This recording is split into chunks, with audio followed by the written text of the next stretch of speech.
Chapter 1605. More, I'm here. Kalon waved his hand. More saw Kalan's figure from afar and strode towards him. Kalon, when did you come back to Los Angeles? Just arrived today, Kalon said, although they were a few years apart in age. But in fact, Kalon, who was older, was more like an elder. Of course, seniority wasn't important in the association. Plus, Moore was a casual person. She felt like she could talk to Kalon. So, she kept in touch with Kalon in private. It's my treat tonight, Moore said. Kalon looked at the golden credit card in Moore's hand. He was really envious.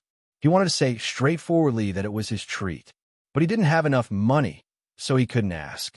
He was a few years older than Moore, but Moore was already self-supporting. But other than doing some temporary jobs, he still needed to ask his parents for money. And Moore was already earning a lot. Even if he finished school in the future, his salary might not be higher than Moore's. Most importantly, Moore's life was very different from his. In Colin's imagination, Moore's life was colorful. Right, I have a mission tonight. Do you want to come? Moore asked. Is that okay? Colin hesitated. He was worried about the danger. Of course, he was also worried that he would be a burden to Moore. Don't worry, it's just a small mission, Moore said with a smile. It's an abandoned church in West Street. There's an evil spirit there. It's not difficult. If there's a chance, I can give you a chance to fight. Can I? Colin had no confidence. Don't worry, no problem. Right, this is for you. Moore tossed the dagger to Colin. Colin took the dagger and looked at it. My dad seems to have one too. This is made of dragon bone, but your dad's is a refined magic tool. Yours is only engraved with some inscriptions. It's many times weaker. I see. Colin curled his lips, a bit disappointed. Don't mind it. This dragon bone dagger can probably be sold for tens of thousands of dollars in a magic shop. So expensive? Colin's eyes widened in disbelief. It's expensive, but don't you dare sell it. Otherwise, if the people from the association find out that I'm selling something from the association, I'll be in big trouble. Then I'd better not. I don't want to hurt you. Colin was a very loyal person. When he heard that Immerse would be punished for this, he was worried about this and that. It's fine, as long as you don't sell it for money. Of course, you're not allowed to use the dragon venomous dagger against ordinary people. The damage the dragon bone dagger does to ordinary people will be easily recognized. Oh, I know. Are you sure it's okay? It's fine. Our association has a lot of things to do with the dragon bone dagger. We can even use it as a consumable item. Then why don't you sell it? Of course it's to maintain the market price. Immerse said matter-of-factly, if something is overflowing in the market, do you think the price will be high? A refined dragon bone dagger is worth hundreds of thousands of dollars. Isn't that more profitable than an ordinary dragon bone dagger in your hand? Can't we sell both at the same time? Colin said. However, Moore shook his head and said, if we sell both at the same time, then everyone will only buy the normal version. Then, we can find an alchemist to craft the refined version of the dragon bone dagger. This is definitely cheaper than buying the refined version. To put it bluntly, the association needed to maintain the high price of the dragon bone dagger to protect its own interests. Of course, the members of the association could use it however they wanted. After all, there were plenty of dragon bones in the association. But they couldn't harm the association's interests. No organization would allow a traitor to betray their own people. That was why Immerse warned Colin. Immerse brought Colin to an abandoned church. There weren't many people living in this area. Standing in front of the church, Colin felt the desolation and eerie aura of the church. The church should be God's sanctuary, right? Why did it become like this?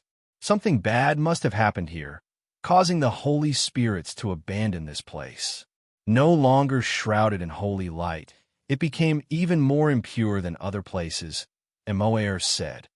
In the end, this place became the nest of the impure. Immerse, didn't you say this was just a normal mission to exorcise evil spirits? Yeah, it's very normal. No matter how I look at it, the evil spirits that live here don't look like ordinary evil spirits. The evil spirits here are actually a priest who accidentally flipped through the demonic scriptures. Then, they summoned evil spirits from hell and ate all the nuns in the church. Hearing this, Colin couldn't help but shudder. What are you afraid of? I don't need you to face them head on.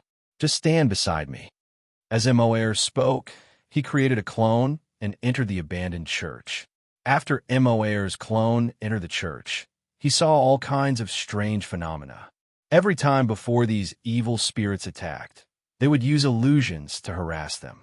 However, these illusions were effective against ordinary people, but not against spiritualists. Moreover, it was Immerse's clone in front of him. So, in the end, he still had to fight fair and square.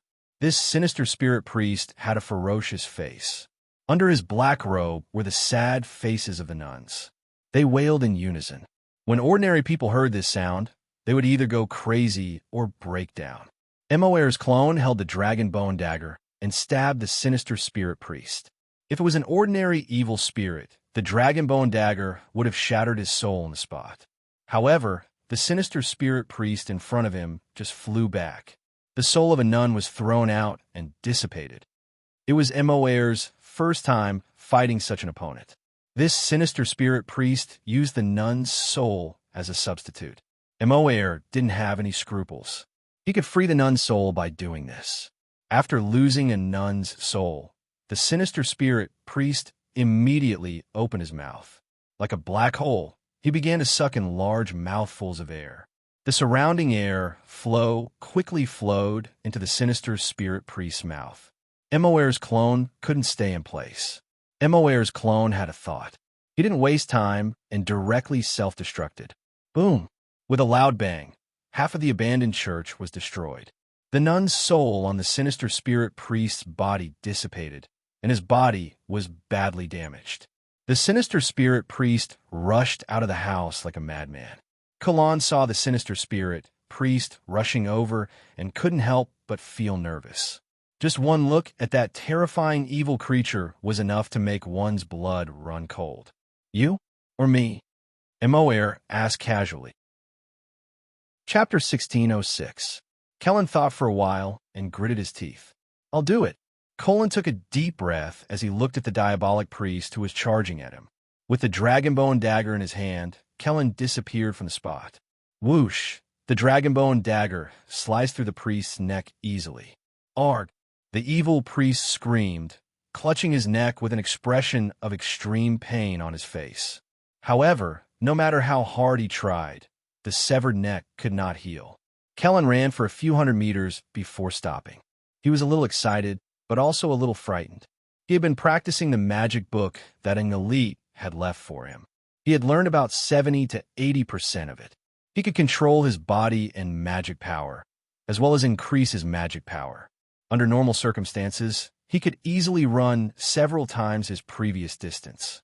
However, in that instant, he had unleashed all his magic power and stamina. In a very short time, he had reached an astonishing speed. However, this also caused him to be exhausted after running a few hundred meters. The priest's body fell to the ground. His head rolled off too. Then his body began to dissipate. In the end, all that was left was a decaying skeleton. Call on, you've done it, and you've done a great job, More praised. Actually, there was nothing to fear about the priest, at least for a spiritualist. Moreover, More had already used up most of his power. Kellen had an absolute advantage in terms of speed. He also had a weapon in his hand. If Colin could be more stable, it would not be a problem for him to deal with the diabolic priest alone. Of course, a newbie would inevitably panic when facing an evil spirit for the first time. In fact, Kellen had done very well. Let's find a place to sit. The two found a beach and sat down. How is it? Are you still scared? No, I've calmed down. Actually, as long as he took that step. It would be easier after that, of course. It would be relatively easier. Just like Chun Zhao back then. At the beginning, he could not go on a killing spree the first time. As the saying went, first time, second time. Now, Kellen was no longer scared. He was more excited. It was his first time killing an evil spirit. More, how am I compared to you now? Still too weak. I'm different from you, Morse said. Unless you really join the supernatural organization, we won't have the same resources. What a joke. Mower entered the training tower once a week. Even if Kalon came out every night to subdue demons, so what? Mo Air's battle experience would only increase. Corin, on the other hand, would have to find a dragon to fight every day. Otherwise, he would never be able to catch up to Mower. Not to mention, the various magic potions and tools were not something Kellen could compare to. There was also the meat of various magical creatures. The meat of some magical creatures wouldn't have much of an effect if it was only used once or twice. However, if it was consumed over a long period of time, the effects would be extraordinary. Take Aduz, for example. He was an ordinary person among ordinary people, and he was so old. Aduz had eaten too much meat from magical creatures. He didn't have to rely on any equipment to see the evil spirits. Aduz said he was a normal person, and he already had some abilities that normal people didn't have. As for saying that he was not an ordinary person, he did not have magic power. To be precise, Aduz still had 1 point of mana points, not to mention the combat power of the association. What resources? Mower shook his head. You're not from the association. I can't tell you. All right then. Kalon was already used to this. In the past 2 or 3 days, he often called an elite. An elite always used this to brush him off. He did not know if an elite did not want to tell him or if the association really had rules. But Kellen already felt that the supernatural organization was an organization with extremely strict rules. That night, Kellen and Mower asked for magic again and sparred occasionally. However, Mower did not want to waste the night with Kellen. After midnight, he left Kellen and slipped away. Kellen continued to practice on the beach. Maul had left behind a message that Kalon remembered in his heart. That was to practice diligently. In the association, from the president to the ordinary members, everyone practiced magic when they had nothing to do, or they studied their battle techniques. Kellen felt that he wanted to defeat his father. In that case, hard training was indispensable. Mr. Chun, are you planning to rebuild the original villa, or do you need to design a new building? Felwood asked. Redesign. I hope that the design will be sturdier this time. Even if there's a hurricane like last time, it will be unscathed. The project budget is $20 million. Okay, I understand. Felwood was overjoyed. He had thought that this project was just a favor and that it would be enough to charge Chun Zhao some cost. He did not expect Chun Zhao to give him another big project budget. Although $20 million was not Chun Zhao's biggest project budget, it was still very big.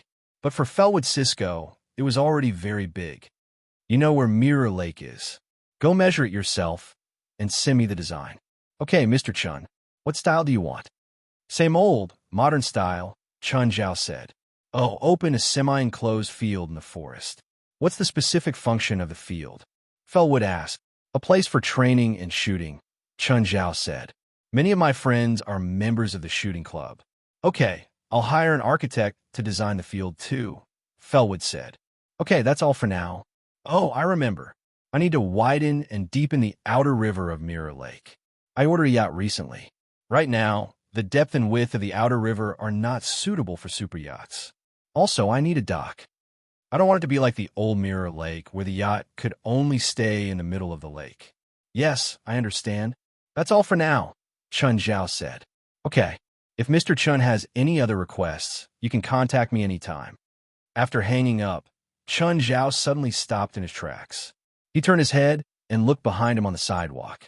A familiar figure was following him. That guy again. Kalon saw Chun Zhao in front of him stop and look at him. He was slightly shocked. He found me again?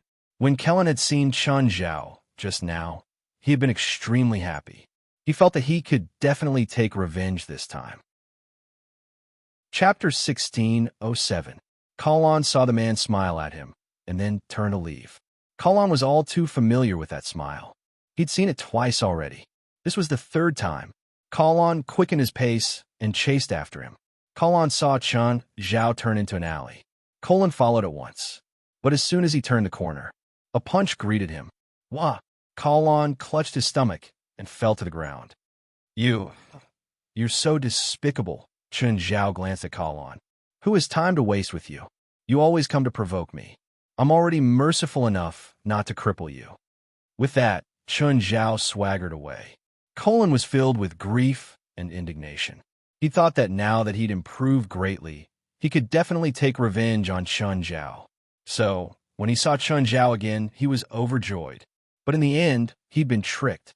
He hadn't even used his ultimate move and was tricked. Kalon was furious. He was clearly stronger, but why couldn't he beat Chen Zhao? Chen Zhao didn't care about Colin's frustration. He'd come to Alex's law firm to take a look. Alex had moved her law firm to Los Angeles. Chen Zhao made a few calls and confirmed the address. Then, he walked around the area. Finally, he found Alex's law firm. Chen Zhao entered Alex's office. "It's really hard to find here." Chen Zhao looked at Alex's office. It wasn't very big, but it was in a good location. This area was a financial district surrounded by tall buildings. But after Alex moved in, it seemed to be the same as before and hadn't been renovated. "Why don't you renovate? Your law firm is a famous one in San Francisco. Now that you're in Los Angeles, it'll affect your firm's reputation. If you can pay me more, I'll be happy to renovate," Alex said, unconcerned. "I have to pay your law firm at least $5 million a year, and you're telling me you don't have the money to renovate? It's not a one-off payment. Plus, the real profit of $5 million is less than $2 million. Alex pretended to be poor before Chen Zhao, but Chen Zhao didn't believe a single word. "If you're really short of money, I can lend it to you." Chen Zhao would never say something like, "I'm sponsoring you." With Alex's personality, even if it was just a polite greeting, she would take advantage of it. "No need. If you really want to help me, then sponsor me." As expected, Chen Zhao rolled his eyes. "Shall we go out for lunch? Let's go to your restaurant. I heard that it's really expensive." Alex looked at him brightly. Even if he couldn't scam Chen Zhao out of money, he could at least scam him out of a meal. "Fine." Chen Zhao shrugged. "Seriously, do you really need money? Do you know how much a year's rent for this 1,000 square meter floor is? I'm starting to regret listening to you and moving the business to Los Angeles." Chen Zhao was stunned. Then he remembered. Alex moved her law firm to Los Angeles. Then her old contacts, clients, and business in San Francisco would be gone. Apart from the business he had given her, she was basically penniless in Los Angeles. All her connections, clients, and business had to start all over again. Chen Zhao wrote a check and handed it to Alex. "I'm borrowing it. To start her business again, she would need a lot of money." Alex probably didn't lack money. She just didn't want to use it on renovation. But without a beautiful facade, what would clients think? It was fine if it was an ordinary customer, but rich clients wouldn't give their business to Alex's law firm if they didn't have a good first impression. Alex glanced at the number on the check. "When are you returning it?" "Up to you." Chen Zhao pursed his lips. Suddenly, Alex tightened her collar. "You're not trying to do something to me, are you?" "Give me back the check," Chen Zhao said with a dark expression. "Okay, I'm free today. I'll get off work early. Let's go to your restaurant. You're the boss. Why are you pretending to get off work?" Alex and Chen Zhao went to Marina's restaurant. She was a bit jealous of Chen Zhao's restaurant. She told Chen Zhao many times to remember her if he needed investments. Marina's business was really good. It was noon, and the restaurant was almost full. At night, there were more than 100 people waiting in line. The restaurant served the nameless wine every day. It was limited, though, ever since Chen Zhao got all the shares of Marina's restaurant. He provided the nameless wine and some special ingredients to Marina's restaurant. This caused Marina's business to be even better than before. Marina's restaurant's daily turnover could reach $1 million. Sometimes, it was a few $100,000. Last month, it had reached $18 million. Just the restaurant's net income alone was tens of millions of dollars. No one would doubt that Marina's restaurant was the most profitable restaurant in LA. Also, Steven often came here too. He would do live promotions for Chen Zhao's restaurant. There were also many celebrities who came to Marina's restaurant to spend money every few days just to have a chance encounter with Steven. Of course, most of the customers were attracted by the recipes and wine provided by Marina Restaurant. To be honest, Marina's restaurant's income was comparable to a mid-sized company. The two of them sat by the window. Alex didn't know how to save money for Chen Zhao at all. A table of dishes would probably cost tens of thousands of dollars. Chen Zhao had never been so extravagant. "Chen, doesn't your restaurant have a Michelin rating?" "Yes," Chen Zhao said nonchalantly. A while ago, the Michelin Guide wanted to give Marina's restaurant a 1-star rating, but I didn't accept it. "Why?" Do I need a tire seller to judge my restaurant? Plus, I'm only a 1-star. I don't care. The Michelin Guide never give a new restaurant a 3-star rating. It's always upgraded 1 star at a time. That's why I don't need it, Chen Zhao said calmly. My restaurant's business is already good enough, Chen Zhao said calmly. Even if I have a Michelin star rating, it won't bring me more income. Why should I care about that tire seller's attitude? The Michelin star rating was just a Western standard. If the tire seller could really bring him income, Chen Zhao wouldn't mind putting a Michelin star in his restaurant. But with Marina's restaurant's current business, he had to increase his income. The only way was to increase the price and not the Michelin star rating. Moreover, a 1-star rating might lower his business. Chapter 1608. Alex and Chen Zhao walked out of the restaurant. Speaking of which, do you want an IOU?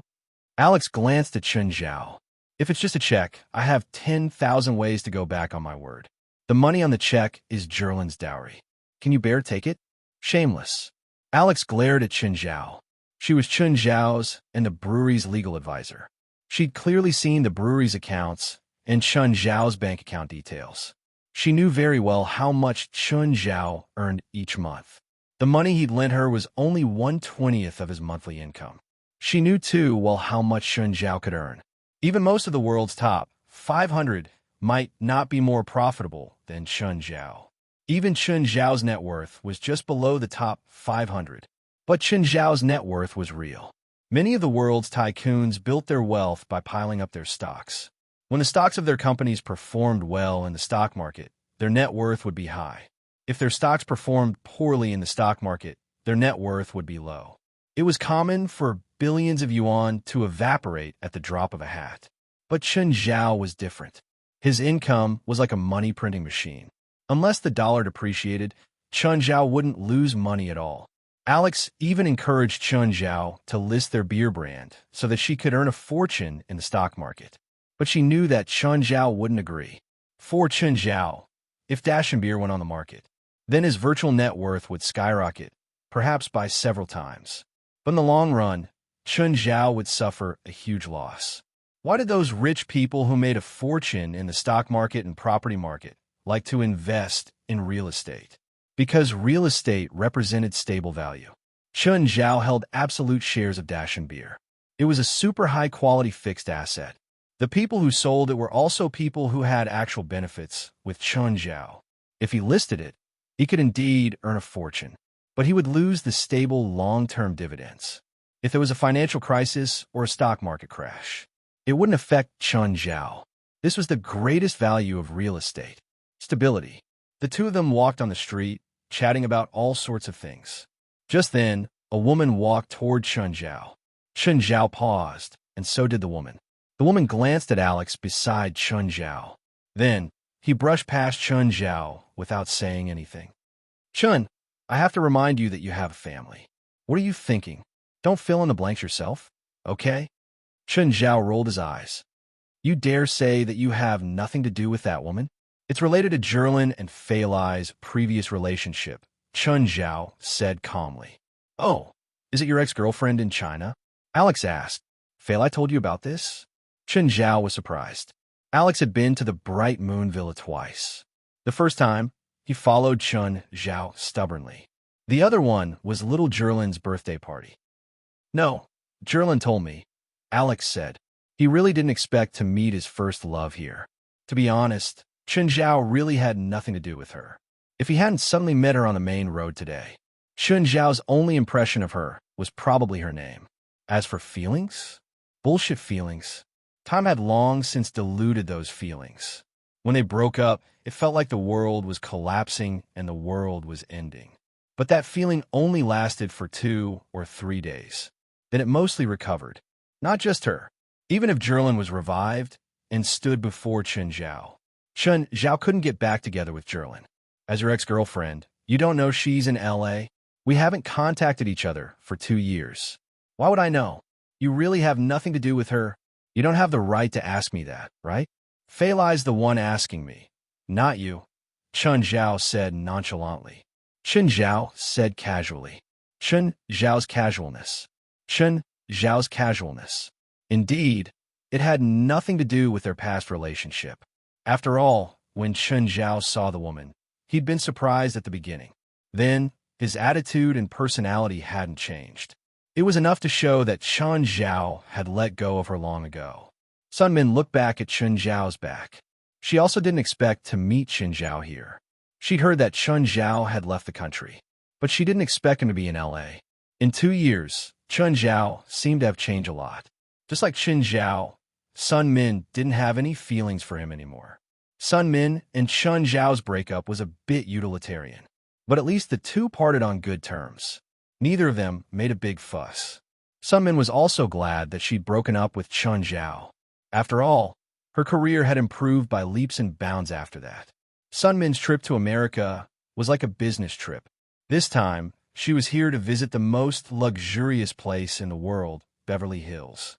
But after this trip, the luxury stores along the streets of Beverly Hills didn't seem like much. They weren't livelier or more upscale than the other places she'd been to.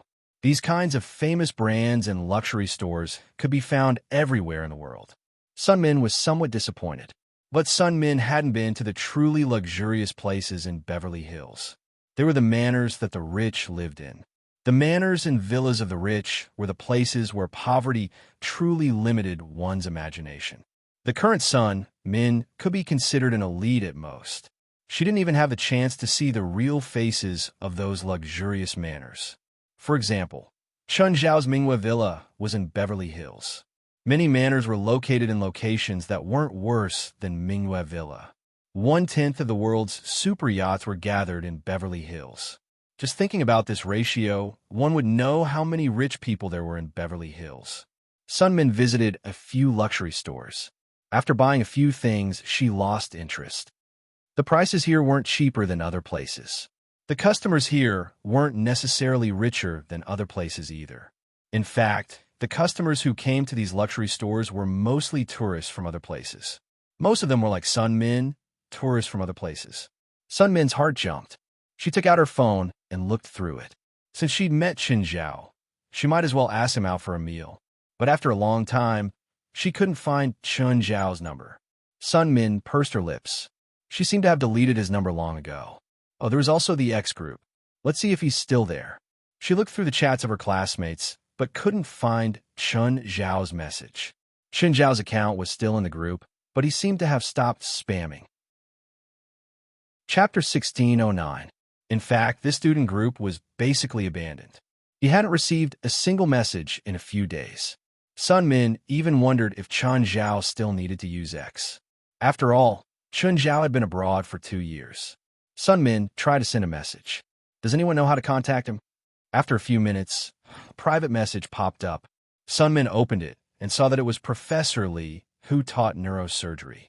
Sun, you want Chen Zhao's contact information? I remember you guys broke up, right? Yeah, we broke up a long time ago. After a while, Ms. Li replied, do you know that Chen Zhao has been abroad for 2 years? I know. I just wanted to contact him all of a sudden, Sun Min replied. I see. He did give me his number after he left the country, and he's called me a few times in the past 2 years. Mr. Li was also the only person in China that Chen Zhao had given him his phone number. After all, he was Chen Zhao's mentor and had taken good care of him in school. Chen Zhao was in the worst period of his life. Teacher Li had also called him to comfort him. So, after Chen Zhao went abroad, he would still think of him. During festivals, Chen Zhao would call her or send her a message to congratulate her. Teacher Li, can you give me his phone number if it's convenient? Why do you need his contact information? I still have some of his things here. I plan to send them to him. Teacher Li thought for a moment. All right. Actually, other students had asked for Chen Zhao's contact information before. However, most of the time, those students were just there to prepare for the recording. Or maybe he could have a class reunion to show off. Ms. Li didn't give him anything. Chen Zhao wouldn't go back to China for the reunion anyway.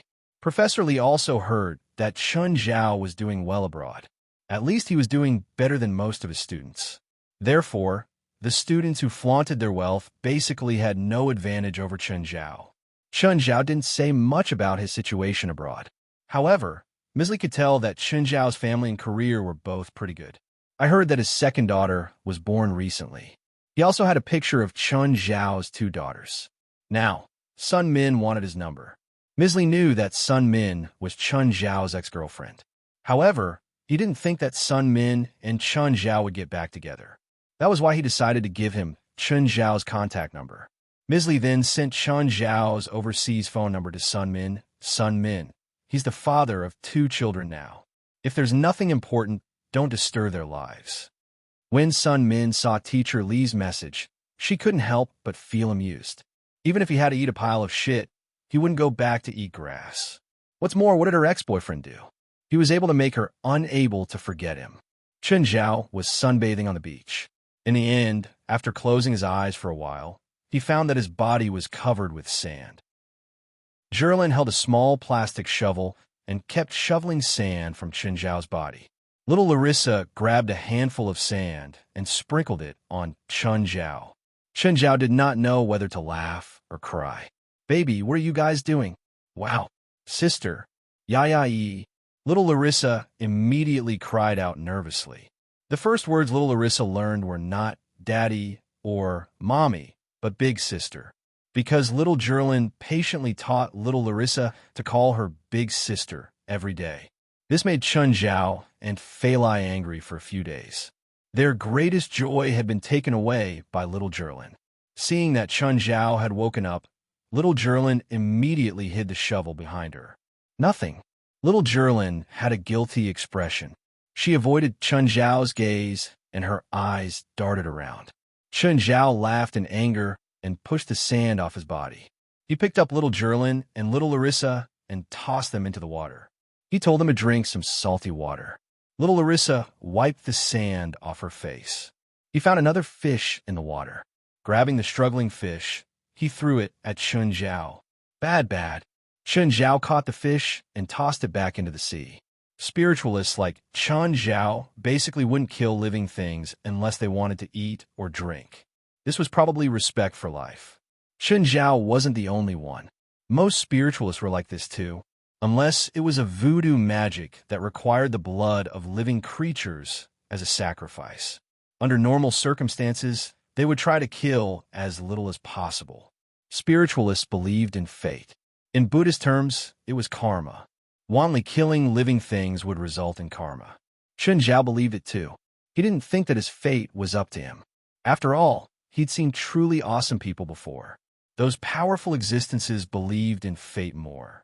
They didn't even think that his fate was up to him. Why did Chun Zhao think that he could change his fate? Those who thought they could defy the heavens and change their fate were the truly ignorant ones. Anyway, Chun Zhao still respected the world. If he really broke up his family to change his fate like in novels, then he wouldn't be awesome. He would be stupid. After playing with his 2 daughters on the beach, Chun Zhao carried them back to the cliff. Just then, the butler said, "Master, there's a call for you. It's from an unknown number." "Huh? Butler, your voice changed. Did you?" "Yes, master. I've sent your request to the head office." The company did it immediately. Chun Zhao didn't expect this AI company to be so diligent. Actually, this was because Chun Zhao didn't know these companies well. For example, this AI butler company, they didn't have many customers, but all of them were billionaires. So they paid great attention to each customer's request. As long as it was a reasonable request and they could do it, they would all improve it. Of course, if the request was unreasonable or too much, they would choose to ignore it. "Call that number back." Dialing, beep. "Hello, who called me just now?" Chun Zhao asked. "Chun Zhao. I'm Sun Min." Chun Zhao was stunned. "Sun Min? How did she have his number?" "Oh, hello. Huh. It's been 2 years, and you've learned to be polite." Compared to Chun Zhao's stiffness, Sun Min was relaxed. "Chun Zhao, I heard that you went abroad. After that, your number in China became invalid. How are you now?" "I'm fine." Chun Zhao touched his nose. "I saw you on the street and saw a woman beside you. I didn't want to cause unnecessary misunderstandings, so I didn't greet you. When are you free? Let's have a meal together. Please remember this book's domain name, mobile version." Chapter 1610. "Sorry, I'm busy with work. I don't have much time." Okay. Sun Min wasn't surprised that Chun Zhao had rejected her invitation. Is that woman yours? Sister-in-law, Chun Zhao said. Sun Min was speechless. She thought that Alex was Chun Zhao's girlfriend or wife. She didn't expect her to be Chun Zhao's sister-in-law. What a pity. It's rare to meet an old friend in a foreign place. I'll only be abroad for half a month. If I miss this chance, I don't know when I'll see you again. Hearing Sun Min's words, Chun Zhao thought to himself, then let's never meet again. Of course, Chun Zhao wouldn't say that. There will always be a chance. Chun Zhao would rather meet a high school classmate like Li Qiong. He didn't want to have a meal with Sun Min either. Li Qiong was utilitarian, but everyone was like that. But from Sun Min's tone, Chun Zhao felt that she was giving him charity. Moreover, Chun Zhao's impression of Sun Min had already been ruined when they broke up. Something like being friends after breaking up? That was pure bullshit. Chun Zhao didn't believe it. Okay, I won't disturb you anymore. We'll talk next time. Sun Min hung up decisively. Chun Zhao was considering if he should change his number, but then he realized that it was too troublesome. Nowadays, a phone number was related to too many things. After thinking for a long time, Chun Zhao gave up on the idea. Changing his phone number just for Sun Min was a big price to pay. Plus, he could just blacklist her number. If she called again and couldn't get through after 1 or 2 tries, she should understand. Just then, a car entered Mingyue Villa. However, the car stopped on the highway above the beach. Chun Zhao looked over and saw Kalon get out of the car. Kalon was very unwilling, very, very unwilling, especially after Chun Zhao's sneak attack in the morning.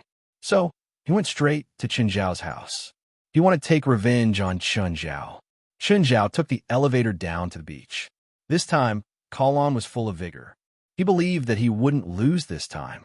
There was a reason why he'd lost the last few times. The first time, he hadn't awakened. The second time, he'd used too much energy. The third time was this morning, when he was ambushed by this guy. But things were different now. He had already recovered. Moreover, there was no chance for Chun Zhao to launch a sneak attack now. Kid, why are you here again? Chun Zhao looked at Kalon, both annoyed and amused. Why didn't this brat learn his lesson? However, it could still bring him some fun. I'm not who I used to be. When was the past? Cut the crap. Come, this time I'll let you attack me first, Kellen said as he hooked his finger. I'll attack you first? Are you sure? Of course, don't say I didn't give you a chance, Kellen boasted shamelessly. If you lose this time, I will throw you into the sea to feed the sharks. I'll also throw you into the sea to feed the sharks. Kalon was not to be outdone. Okay, then I won't hold back. Chun Zhao clenched his fists. Come, this time I'll make sure you won't even be able to touch my body, Kellen said confidently. Chun Zhao charged at Kalon. Kalon held his breath and stared at Chun Zhao's moderate speed. He sneered inwardly. He could dodge this speed with his eyes closed. Watch my left uppercut. Kellen watched as Chun Zhao raised his left arm and moved his body. However, just as he moved, he felt a sudden pain in his stomach. Kellen clutched his stomach and fell onto the sand. You're too despicable. How am I despicable? Chun Zhao grinned at Kellen. Kid, you're still too young. Fighting isn't that simple. You're despicable. If you didn't say anything, I wouldn't have fallen for it. Okay, I'll give you another chance. Rest, and we'll fight again later. It was rare to have someone to waste time with. Chun Zhao didn't plan on letting Kellen go. Chun Zhao didn't use too much strength in that punch. Otherwise, Kellen would probably be bedridden for a few more days. Holding his stomach, Kellen sat on the sand and sulked. After a while, Kellen suddenly jumped up and pounced at Chun Zhao without a word. Earlier, he'd been ambushed by Chun Zhao repeatedly. It wasn't too much for him to ambush Chun Zhao now. That was what Kellen thought. However, Chun Zhao saw Kellen charging at him. He suddenly grabbed a handful of sand and tossed it. Ah, my eyes thud. Chun Zhao kicked Kellen away. You're too despicable. You actually ambushed me. Chun Zhao criticized Kellen seriously. You ambushed me before. Why don't you say you're despicable? But I succeeded, so I'm in the right. You didn't succeed, so you're the wrong. What kind of bullshit is that? Kellen almost spat blood in anger. I won, so I'm in the right. Isn't that reason enough? Kellen stood up again, unconvinced. This time, he'd learned his lesson. When he charged forward, he hit a handful of sand in his hand. To be honest, Kellen had been led astray by Chun Zhao. However, before he could reach Chun Zhao lifted his foot and kicked up another patch of sand. Ah, my eyes, thud. Kellen was about to cry. Why were there such despicable people in the world? Kellen scrambled into the sea. After a while, he could barely open his eyes. But now, they were completely bloodshot. Come here. Kellen looked at Chun Zhao. He wouldn't touch the beach no matter what. Here, the seawater could wash over him. Chun Zhao couldn't use sand to trick him anymore. Chun Zhao walked to the area where the waves washed over him. You think you can beat me here? I won't lose this time. Kellen gritted his teeth and stared at Chun Zhao.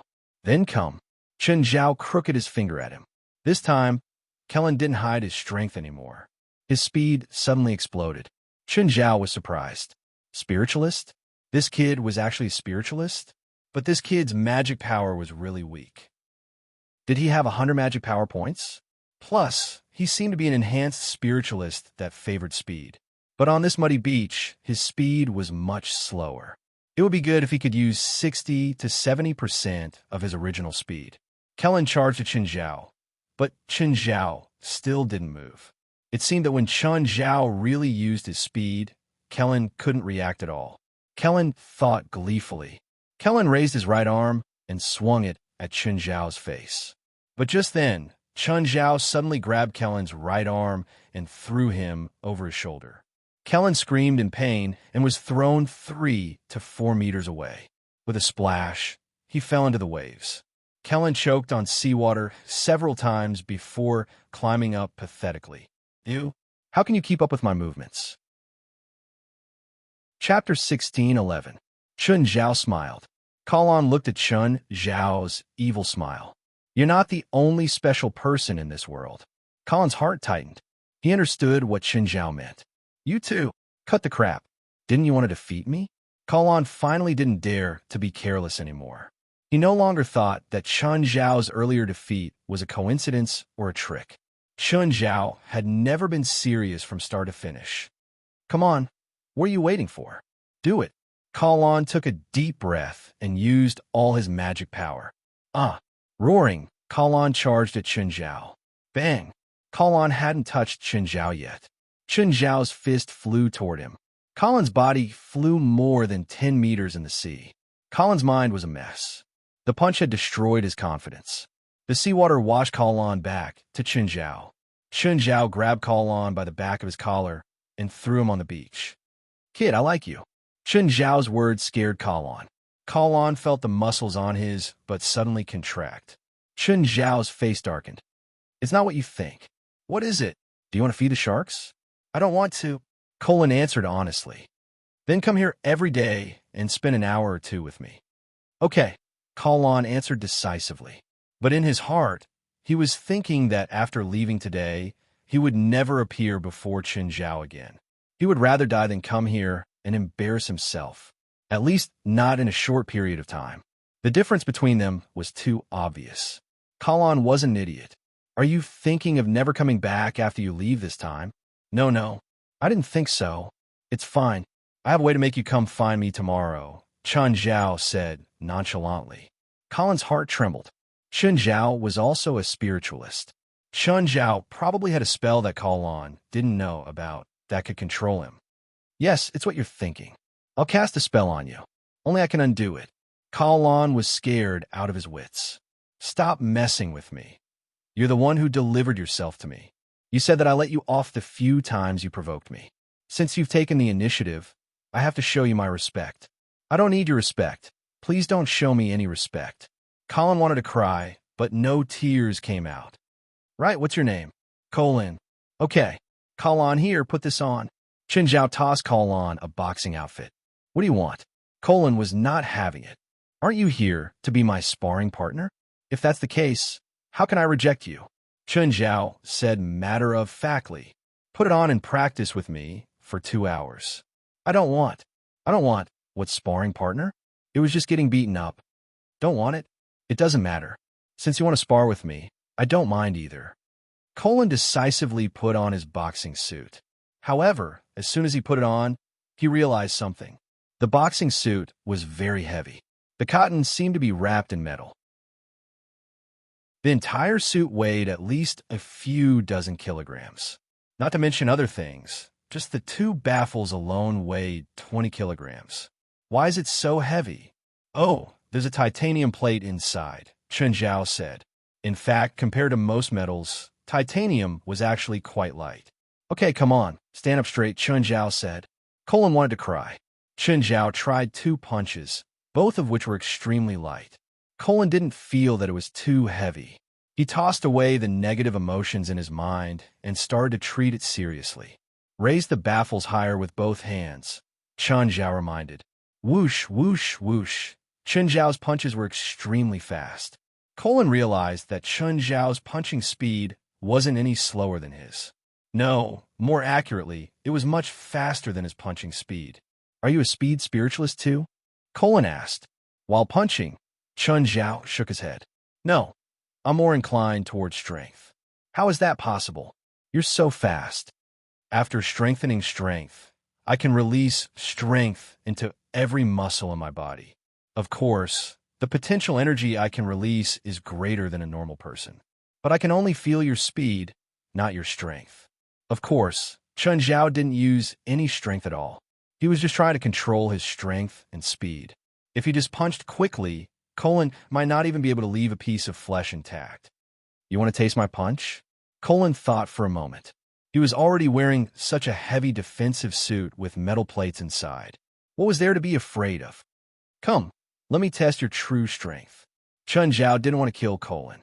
Get ready. I'm ready. Come. Don't separate your feet. Put them back. How can I stand if I don't? I'm afraid I'll break your heels. Chen Zhao rolled his eyes. Are you really that strong? Colin didn't believe it. Put them back. Put them back. Fine. With that, Chen Zhao punched out. Chen Zhao's control of strength was extremely clever. The moment his fist landed on the baffle, Chen Zhao retracted his strength. Colin's body felt light. He floated up and flew more than 10 meters away. Colin wanted to climb up, but he realized that his arms couldn't support him. His hands kept shaking. The baffle had also deformed, revealing the metal plate hidden in the cotton. Colin turned pale with fright. What a powerful strength. He didn't believe it first, but now he did. If he didn't have this shield, Chen Zhao's punch would have definitely killed him. Sir, teach me how to use magic. Practice hard. There's no technique. You'll understand after practice, Chen Zhao said calmly. I'm already working hard. Ow! I run 10 kilometers every day. What, you don't believe me? I do. But for you, is running 10 kilometers every day consider hard work? Why not? If you run 100 kilometers every day, then that's hard work. 100 kilometers? How is that possible? I can't spend all my time running. Then I can't help it. How about you participate in more unconventional battles? Chen Zhao said. That way, you'll be more familiar with how to use your strength. Sir, do you fight often? Yes, I do. Then, next time you fight, bring me along. Chen Zhao shook his head. We're too weak. You're not suitable to face the opponents I choose. Chen Zhao wouldn't participate in the supernatural organization's missions. Opponents that required Chen Zhao's help were basically terrifying enemies. Chen Zhao didn't think that Colin had the right to participate. He might not even be qualified to watch. Please remember this book's domain name, 9 Heavens Divine Emperor Mobile Version. Chapter 16:12. Mr. Risfar, your price is too high. If our company follows your price, we won't have any profit to speak of. Sunmin looked at Risfar. Sunmin worked for a foreign trade company. This time, she was representing the company to negotiate with Risfar. Risfar was a giant in the shipping industry, but his price was too high. I can't do anything about that. Oil prices have been rising for the past 6 months. If I keep the original price, my company won't have any profit either. It wasn't that Risfar wanted to make things difficult for Sun Min, but it was difficult to do business in this world. Especially in the shipping industry, it had always been suppressed by oil prices. If oil prices were high, he had to raise the price. Why did oil prices determine almost all goods in the world? Because oil prices determine the price of shipping, and the shipping price of merchants' goods increased. Thus, they had to raise the price of high-quality goods to maintain their own profits. In China, the property market also determined the price of goods in the mainland. The logic was the same. Risfar had actually started to invest in other industries recently. For example, the hotel business partnership with Dell. Now, their first hotel could be said to be in full swing. It could even be said to be very successful. The huge profits made Risfar want to immediately abandon the shipping industry and turn to the hotel industry. Of course, after calming down, Risfar thought more. The success of the first hotel and the huge profits made him forget everything. However, the success of the first hotel didn't mean that the second and third would be successful. All his connections and businesses were in the shipping industry. If he rashly changed the industry and abandoned the business he was most familiar with, selling the shipping industry that he was most familiar with would be neglecting the essentials. The shipping industry couldn't make a lot of money at the moment, but the advantage was obvious. It wouldn't depreciate. That was the advantage of the shipping industry. No matter what, he wouldn't lose money, because no matter how high the oil prices were, he still had to ship things. But the hotel industry was different. If he made a lot of money, if he made a loss, then he would make a huge loss. Once a hotel made a huge loss, he would either be stubborn and hang on, or he would sell the hotel at a huge loss. If that's the case, I'm afraid we can't cooperate anymore, Sun Min said. Sun Min was threatening Risfar. After all, Risfar was not the only company in the shipping industry. Miss Sun, only my company's freighters still have empty spots on the west coast of America. The other company's freighters are basically full. Also, the shipping companies that aren't as big as my company will definitely quote a higher price than mine, unless you're willing to transfer your company's goods to other ports. But if you do that, your cost will increase again, Risfar said. It could be said that Sun Min didn't have many choices now. It could even be said that her only option now was Risfar's company. Sun Min pondered for a while and said with a smile, "Mr. Risfar, don't tell me you're planning to come back empty after your cargo ship arrives at China's port?" Risfar was stunned. As someone in his line of work, of course, he knew that there was a difference in cost between an empty ship and transporting goods to the shore. Miss Sun, even if your company has a company to transport, it's impossible to fill a 10,000-ton freighter. Each of Risfar's cargo ships could carry more than 10,000 containers. The cargo business that Sun Min could provide them could at most carry a few hundred to 1,000 containers. To Risfar, it could indeed save some costs, but it was far from enough for him to lower the price. A 100,000-ton freighter had to carry at least 6,000 containers to barely break even. Our company has a wide network in the mainland. Don't forget that our company's main business is foreign trade. Many companies' products go through our company, especially the foreign trade of agricultural products. I can promise you that if we can cooperate, our company can provide your cargo ship with 3,000 containers at China's port. Risfar was tempted. He pondered for a while and said, "If that's the case, I can lower the price by 10%. 10%. That's not enough, Mr. Risfar. We hope you get more discounts. Also, I think we can cooperate for a long time instead of a one-time deal." Risfar was very tempted by Sun Min's proposal. 15% discount. If we can cooperate more in the future, the discount can be even higher. Sun Min finally revealed a satisfied smile. The 15% discount had already met her expectations. Then, it was time to sign the contract. She only needed to sign it. "Miss Sun, I'm impressed by your shrewdness. Are all Chinese so good at doing business?" "Mr. Risfar, it's not that I'm shrewd, but we're not idiots. We all know that only a win-win situation can continue the cooperation, right?" "You're right." "Oh, Miss Sun, are you interested in working for my company?" "Sorry, I haven't considered that yet." Of course, Sun Min wouldn't take Risfar's words seriously. She heard such compliments almost every day. "Miss Sun, there's a party at my house this weekend. Can I have the honor of inviting you?" "Of course, it's my honor." People in Europe and the United States expand their social network through parties. Therefore, the party culture was very popular. There would be parties for everything.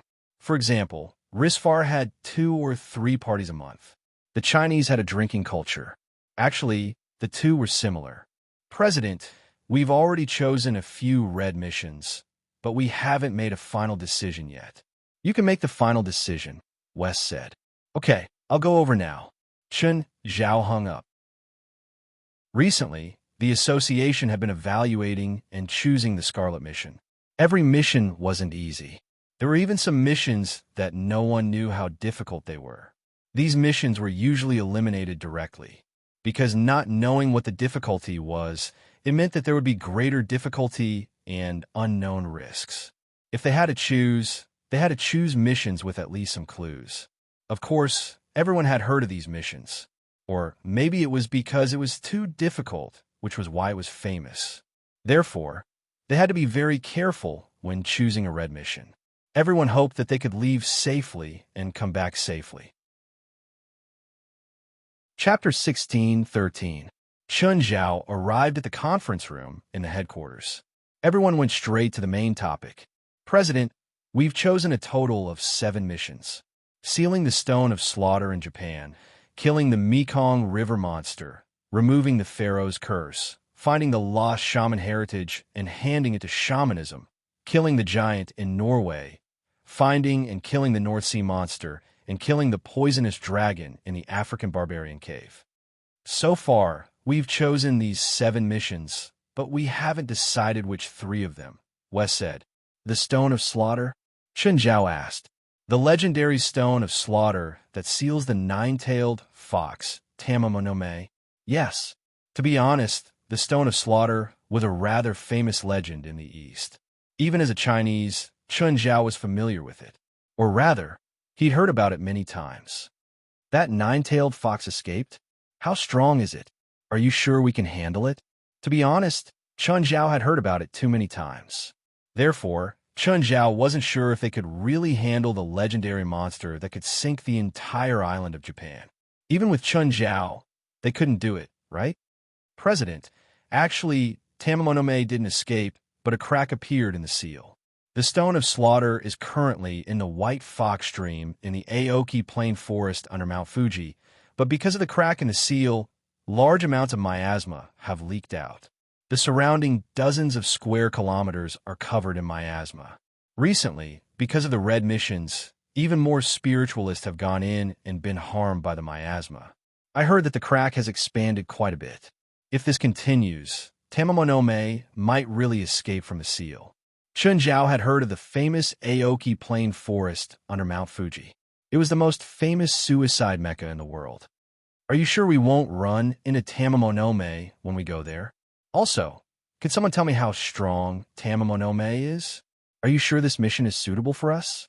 President, I don't think the seal on the Stone of Slaughter is that easy to break, Donya Tianchi said. He was Japanese and the one with the most say. Oh, why? In fact, the seal has been loosening since 100 years ago. Over the past 100 years, the cracks in the seal have been expanding. As long as the Sengen Shrine is still there, the seal will not be unlocked. So, the possibility of facing Tamamo no Mei is not high. Moreover, Tamamo no Mei is said to be able to sink the Japanese island. In fact, Tamamo no Mei's real ability is to cause the sacred mountain, Mount Fuji, to erupt. Donya Tianchi said, Tamamo no Mei was sealed by the Onmyoji Ampi Saimai and 300 Onmyojis. Although Tamamo no Mei caused a great disaster in that battle, he didn't sink the island of Japan. If he really had that ability, he would have used it at that time. Chun Zhao sighed in his heart. What a pity. Then why did you choose this mission? I still think this mission is too dangerous. Because of Ruan Faxban, Wes said. Him? What happened to him? Chun Zhao turned to look at Ruan. President, I realized that dragon scales can repel poison, Ruan said. It's very effective. As long as you wear magic dragon scale armor or dragon scale armor, the miasma won't be able to get close to you. I also made a large number of antidotes. Also, Wes said, I don't think Ampi Saimai is stronger than the president. No, I think so. Master Saimai is the greatest on Myoji. He's the founder of Inyang Dao. Donya Tianchi clearly respected his ancestor very much, even though he also respected Chun Zhao. But he also respected the Onmyoji from 1,000 years ago. Chun Zhao's power was obvious to all, but Chun Zhao clearly didn't contribute much in the field of religion. Okay, your Saimai is the best, okay? Chen Zhao couldn't be bothered to compare with a little Japan from 1,000 years ago. Also, we have Alice. Alice knows a lot of sealing spells, even the yin-yang Dao sealing spells, Wes said. So, I think this mission won't be too difficult for us. Let's talk about the other tentative missions. What's the Mekong River Monster? The Mekong River Monster has existed for more than 1,000 years. In the early days, the people in that area even treated it as a river god and performed many live sacrifices. Until the 1980s, it was officially recognized as a water monster. Its exact species is unknown. It's a cold-blooded animal. We only know that it has the power to control water. It's speculated to be a dragon. This mission can be pre-selected. My main battlefield is in the water, Chen Zhao said. I'm not afraid of any enemies in the water. Of course, unless it's absolutely necessary, I don't want to fight personally. It's best if you guys complete the 3 Scarlet missions. I'm just the final guarantee. That was what Chen Zhao said, but he knew that if he didn't fight, the chances of this mission being selected were very low. In the entire association, apart from him, no one was good at fighting in the water. But to Chen Zhao, this mission might actually be the easiest. Of course, to be frank, these missions weren't for Chen Zhao. They were for the members of the association. So, Chen Zhao's words were only for reference. At the same time, Chen Zhao would be a backup instead of directly participating in the mission. There's also the Egyptian Pharaoh's Curse. This completely requires Ruan Faxpin and Moraz. We can't do anything at all. We've already bought a sample of the Egyptian Pharaoh's Curse, Wes said. It's just that no one has been able to break the Pharaoh's Curse in the past few centuries, so the chances of us solving it aren't high. Mr. West, please don't compare me to those trash. I'm Ruan Faxpin. Ruan Faxpin said, dissatisfied. Fine, I hope you can succeed too. Of course, I still have my own opinions. Wes was obviously happy to see his own people solve the Pharaoh's Curse. However, he didn't have high hopes for it. There's also the shaman's legacy. Shamanism originated from Africa, but most people only know this much. We're also limited to this. This mission is closer to the African barbarian cave poisonous dragon. The African barbarian cave poisonous dragon. Is it a dragon? Yes, it's a real dragon. It's the only confirmed dragon in the world right now. But this mission is the same as the Mekong River Monster. Unless the president takes action personally, otherwise. Chapter 16:14. Although magic dragon scale armor and dragon scale armor can resist poison, they're useless against poisonous dragons, Wes said. To be honest, for Chen Zhao, most red missions weren't difficult for him. For example, slaying a dragon. But Wes didn't plan on asking Chen Zhao to do it directly. If Chen Zhao did it himself, there wouldn't be any discussion. He could just pick a few nearby missions. There was no need for a meeting at all. Norwegian Forest Giant. It's a giant from Norse mythology. Is it a titan? Chen Zhao didn't know much about European and American mythology. The giants in Norse mythology and the titans in Greek mythology are 2 completely different things. They belong to different mythological systems. But both the Vanir and Olympus gods like to fight giants, Alice said. In Norse mythology, the god of deceit, Loki, led his sons and giants to kill the gods during the twilight of the gods. The Loki from the Women's Federation? That's a movie. West rolled his eyes. The real god of deceit, Loki, is Odin's brother. Is that Norwegian forest giant the one from Norse mythology? I don't think it's a pure-blooded giant, Wes said. Wes said, according to the witness, he was 100 meters tall and held a tree trunk in his hand. It's like the mountain giant in Dota, Moore said. Shut up. Wes glared at Moore. Just because Chen Zhao was joking didn't mean Moore could do the same. How strong is this Norwegian forest giant? He destroyed 2 towns before. The local government tried to keep the news under wraps. Understandable. Chen Zhao nodded. What about the giant North Sea monster? It's also a monster from Norse mythology. It's in the sea near Norway and Greenland. Its exact location is unknown. Not long ago, the giant North Sea monster appeared and attacked a large group of spiritualists. More than 100 people died. This is the video. Wes played a video that was less than 3 minutes long. In the video, it looked like a monster from mythology. Only part of its body was shown, but it was still enough to show how big it was.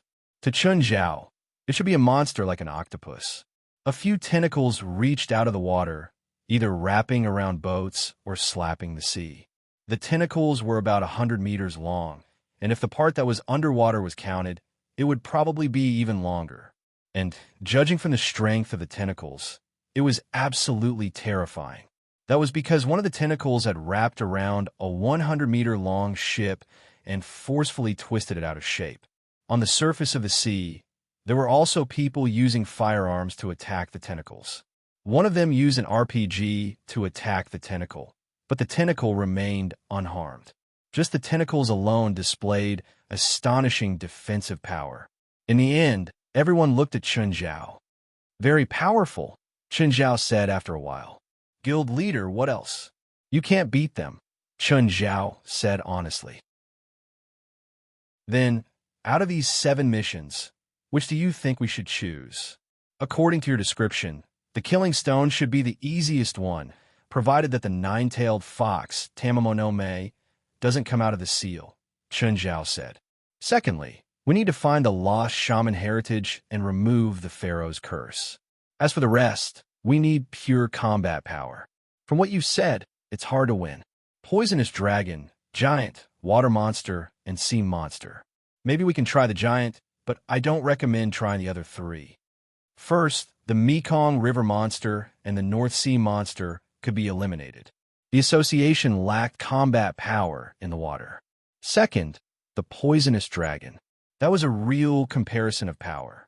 If Gaia, Heliais, and Norma could increase their power by several times and work together, they might be able to fight it. To put it bluntly, the others were just a bunch of nobodies before the poisonous dragon. How about this? We'll seal the Killing Stone first, and then try to find the lost shaman heritage. Ruan Fazabin and Mor Raz will also do their best to break the curse. If we can't break it in actual combat, then we'll prepare to surround the giant, Wes said. However, the last 2 missions are more dependent on luck, Wes said. There's too much luck involved. So, if these 2 missions don't work out, the president might have to take action and choose one from the poisonous dragon, sea monster, or sea monster. All right, Chun Zhao said. We'll do that for now. Strictly speaking, Tamamo no Mei, the 9-tailed fox sealed by the Killing Stone, should be the strongest. But the prerequisite was that the seal had to be undone. Just then, Chun Zhao's phone rang. Chun Zhao greeted West and walked to the door to pick it up. Risfar, what's up? Laura isn't feeling well these days. Do you have time? Help me take a look at Laura. Sure. Is it urgent? If it's not, I'll go over tonight. Okay, I'll have the kitchen prepare your dinner. Are Phalai, Jerlin, and Larissa coming over? Do I need to prepare them? No, they won't come. I won't be home. I have work to do now. Okay, we'll talk later. The meeting was also coming to an end. Chun Zhao and West both said a few words. They decided on the Scarlet mission for now. Then it was the preparation work. After all, each mission was dangerous. No one dared to be careless. The preparation work this time was an investment without considering the cost. This mission wasn't just a trial. It was also a huge income for the association. Therefore, there was no need to consider the cost. The trip to Japan was tentatively scheduled to depart in mid-October. After confirming the date, the meeting ended. Chun Zhao drove to Beverly Hills. Chun Zhao's car had just entered Risfar's house. Vera, Ronnie, and Laffer rushed to Chun Zhao. Laffer missed his canine companions very much. Uncle Chun, did Jerlin come? No. Uncle Chun, why didn't you bring Jerlin? Did you mistreat Jerlin? Why didn't you let Jerlin play with us? Ronnie had already shown her unruly and unreasonable side at such a young age. Chun Zhao sweated profusely. Did your dad mistreat you too? Jerlin kept saying that she hasn't seen you in a long time. Chun, I heard you bad-mouthing people behind their backs from afar. That's not something my friend should do. Chun Zhao could hear Risfar's dissatisfied voice from afar. I was forced to retaliate. You should ask your daughters. It's best to discipline them. Chapter 16:15. Chun Zhao entered the mansion. Rala leaned on the sofa in the living room. When she saw Chun Zhao, she immediately stood up and hugged him, welcoming him. Rala, I heard from Risfar that you weren't feeling well, so I came to see you. Rala glanced at Risfar and slapped her forehead. Oh my God, I just caught a cold. Do you really have to invite Shin? Rala said in a blaming tone. Do you think Shun is as free as you? No, I think Risfar did the right thing. Plus, you don't look so good. It's not as simple as a cold. Hearing that, Risfar immediately tensed up. Chun, is it? Rala had a history of cancer, although Chun Zhao had cured it. However, Risfar was still worried that it would relapse. Hearing Chun Zhao's words, Risfar was scaring himself again. Chun Zhao rolled his eyes at Sfar. Don't scare yourself or Laura. It's nothing. What I mean is, Laura is probably infected with the flu and has a bit of fever. Chun Zhao paused and sat beside Rala. Rala, let me check your body first. Then I'll prescribe some medicine for you. Seeing Chun Zhao's relaxed expression, Risfar also relaxed. Then, Chun Zhao finished checking Rala's condition and prescribed some medicine. Risfar looked at the prescription. It was just a normal anti-inflammatory medicine, so he also relaxed. Uncle Chun, Ronnie, and Vera ran in again. Uncle, tell Dad to let us play with little Golin. Chun Zhao looked at Risfar and Rala. You heard that, right? How about this? Bring them to your house for 3 days tonight and send them back on the weekend. There's a party in my manor on the weekend. You, Fei Lai, Ge, and Larissa can come too. You can only play at my house for a few days. Ge can, but Larissa can't leave Fei Lai yet, Chun Zhao said. Right now, Larissa's situation was rather special. Her diet was rather complicated. Apart from breast milk, she also had some food that could only be found at home. So, Chun Zhao wanted to stay at home. Ge was wild and didn't need special treatment. Yay, that's great. We can play with the dolphin. Risfar and Rala were helpless.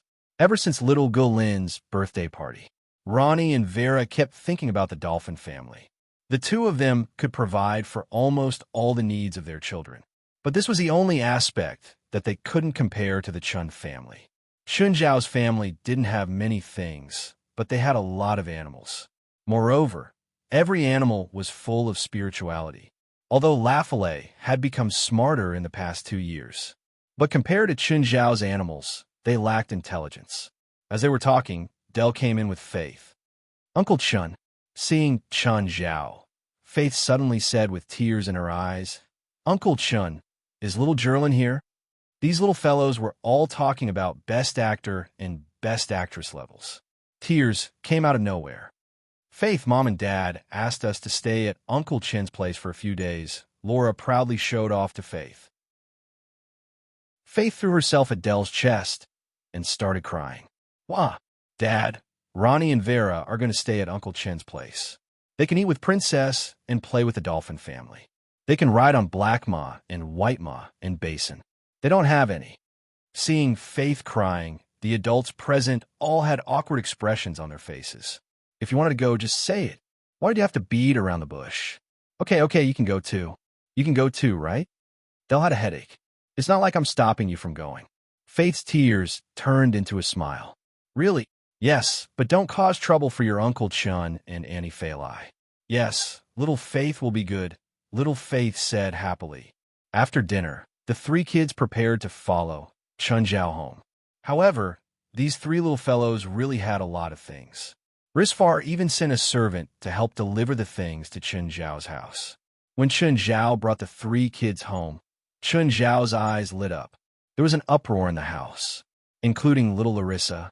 Even though it was already night, they wouldn't go to sleep. They were going to play on the beach at night. Chun Zhao could only accompany them. Night was different from day. There was a certain degree of danger at night. The seawater would also wash some dangerous creatures onto the beach. Chun Zhao first checked with the little world before letting them come down to play. Chun Zhao and Fei Lai jumped onto a soft bed on the beach.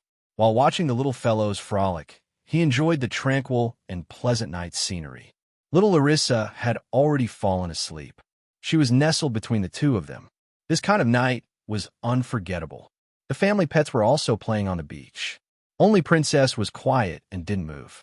She lay beside the mattress. Briar and Bramble didn't inherit their mother's personality at all.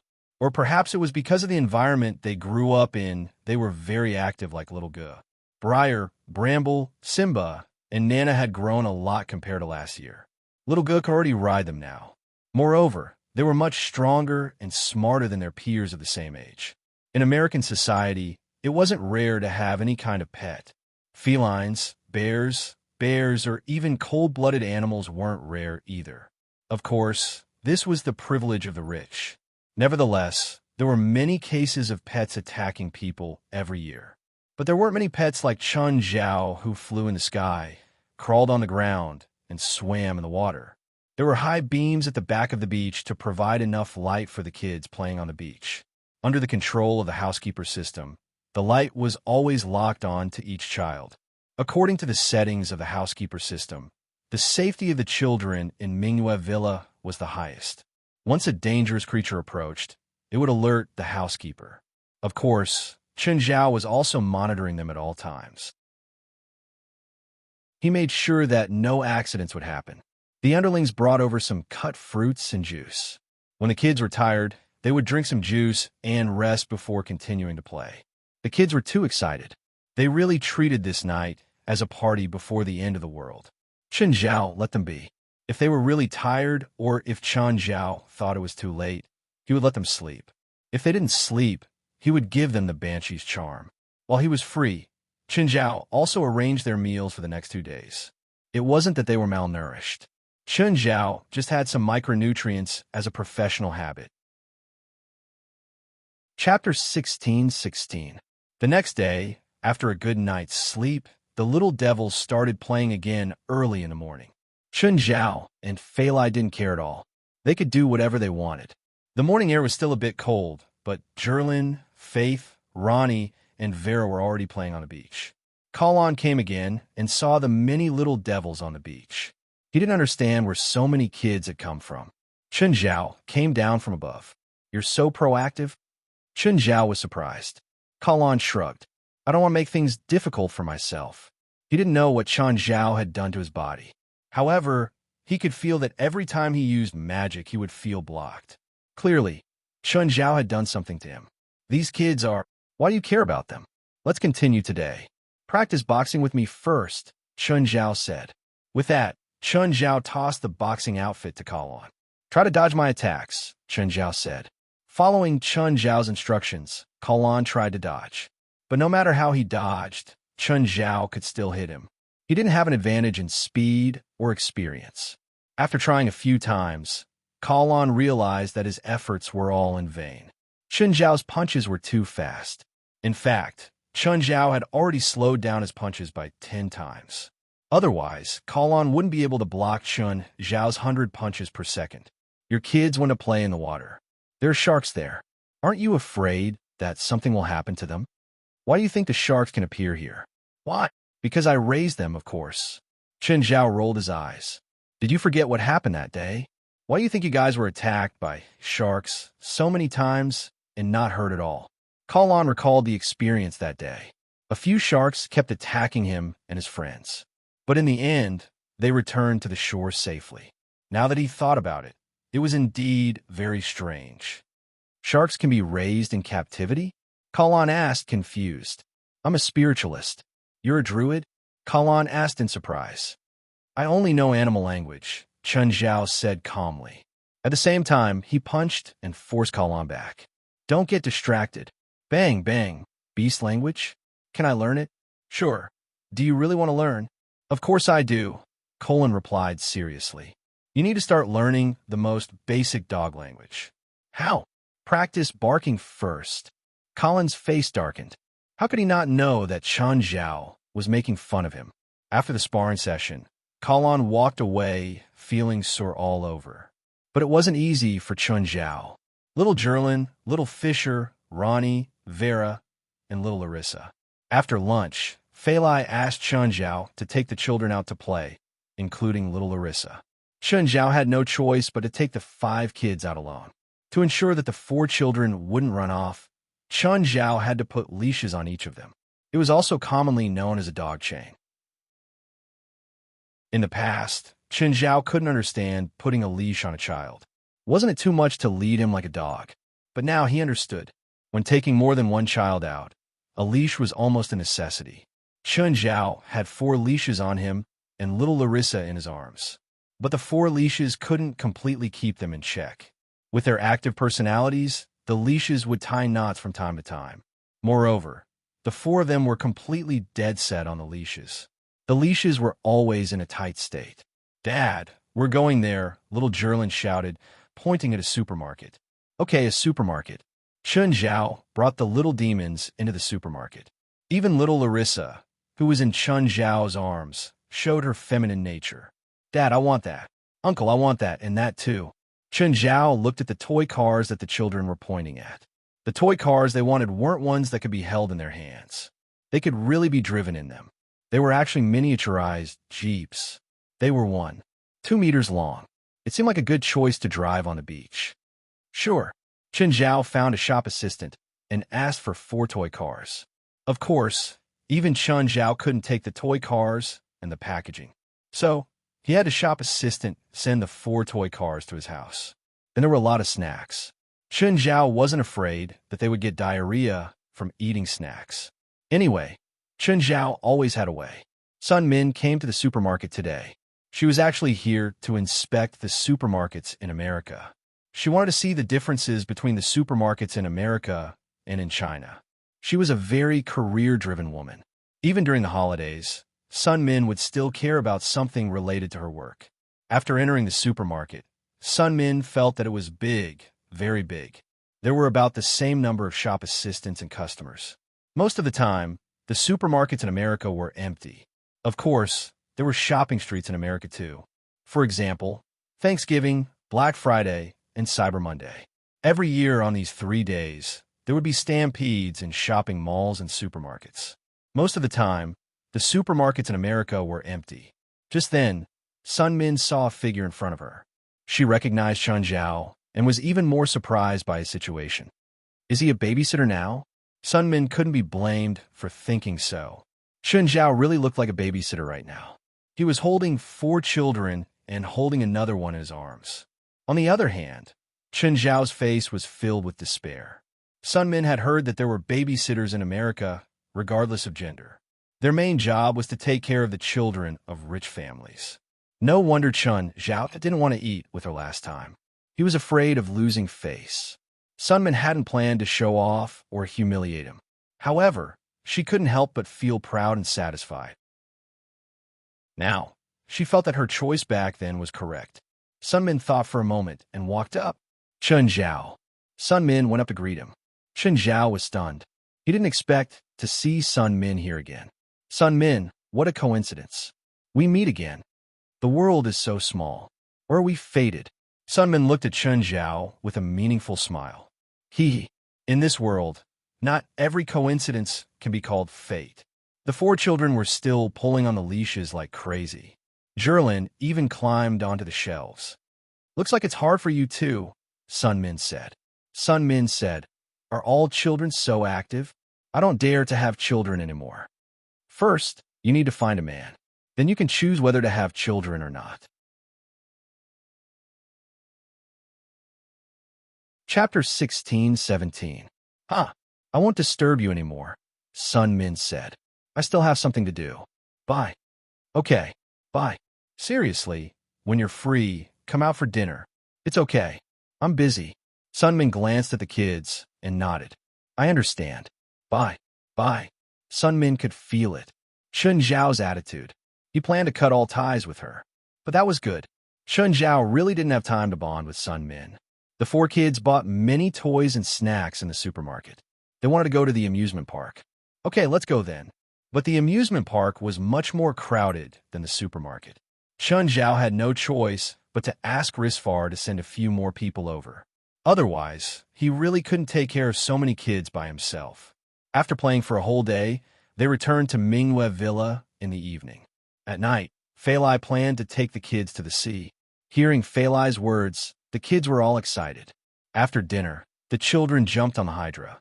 When the sun went down, the whole family went out to sea. After all, there were a lot of kids, so Chun Zhao and Fei Lai may rule for them. They could only go into the water to play with their permission.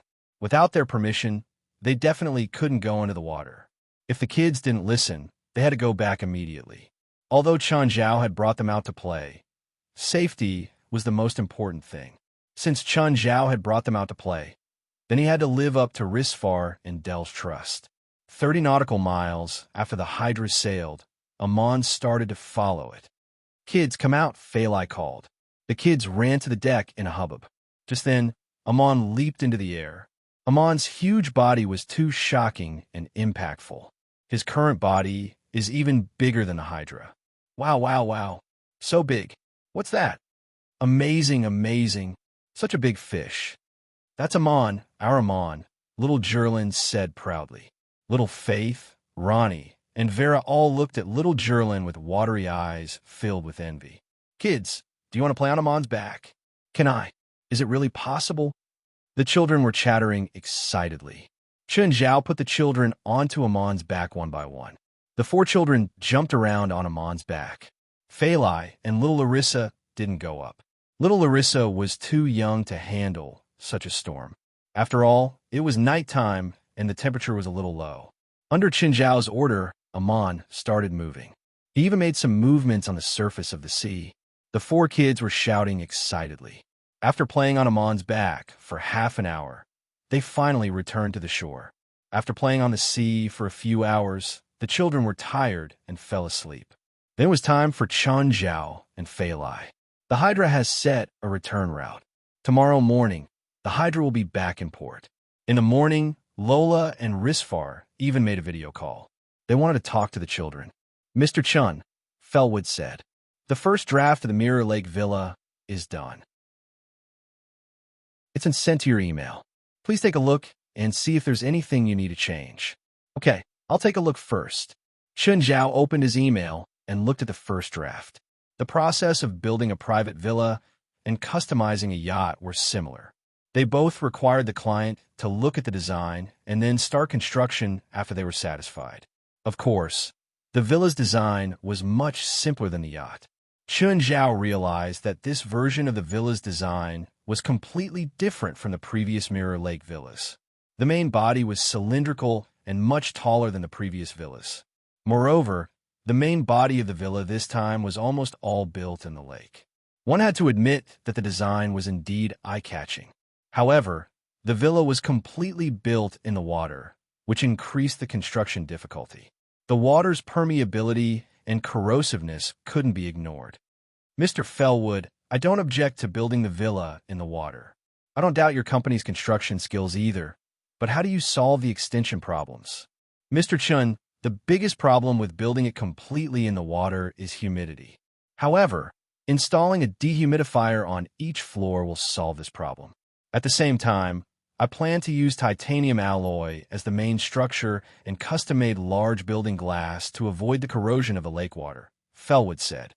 "Each floor will be separated by fiberboard and then covered with soundproof materials." Felwood explained the various details of the design in detail. "Will the dehumidifier cause noise?" "Mr. Chun, the current dehumidifier can achieve absolute zero noise. It's not the traditional square shape. Instead, it's curved and can perfectly fit into the wall." "What about the resistance to wind and waves?" Chen Zhao was most concerned about safety. He didn't want the villa to be flattened by a storm like the previous one. Of course, the previous villa wasn't flattened because of the design or construction quality. It was because of the third night. Nevertheless, Chen Zhao still hoped that the next time he encountered similar problems, the villa wouldn't be destroyed directly. "Mr. Chun, look at the curved inner groove on the outer wall of the main body. It's a rather popular ventilation groove. Our company's designer specially designed it. By simulating the impact of wind and waves, it can reduce the destructive power of the wind and waves by several times.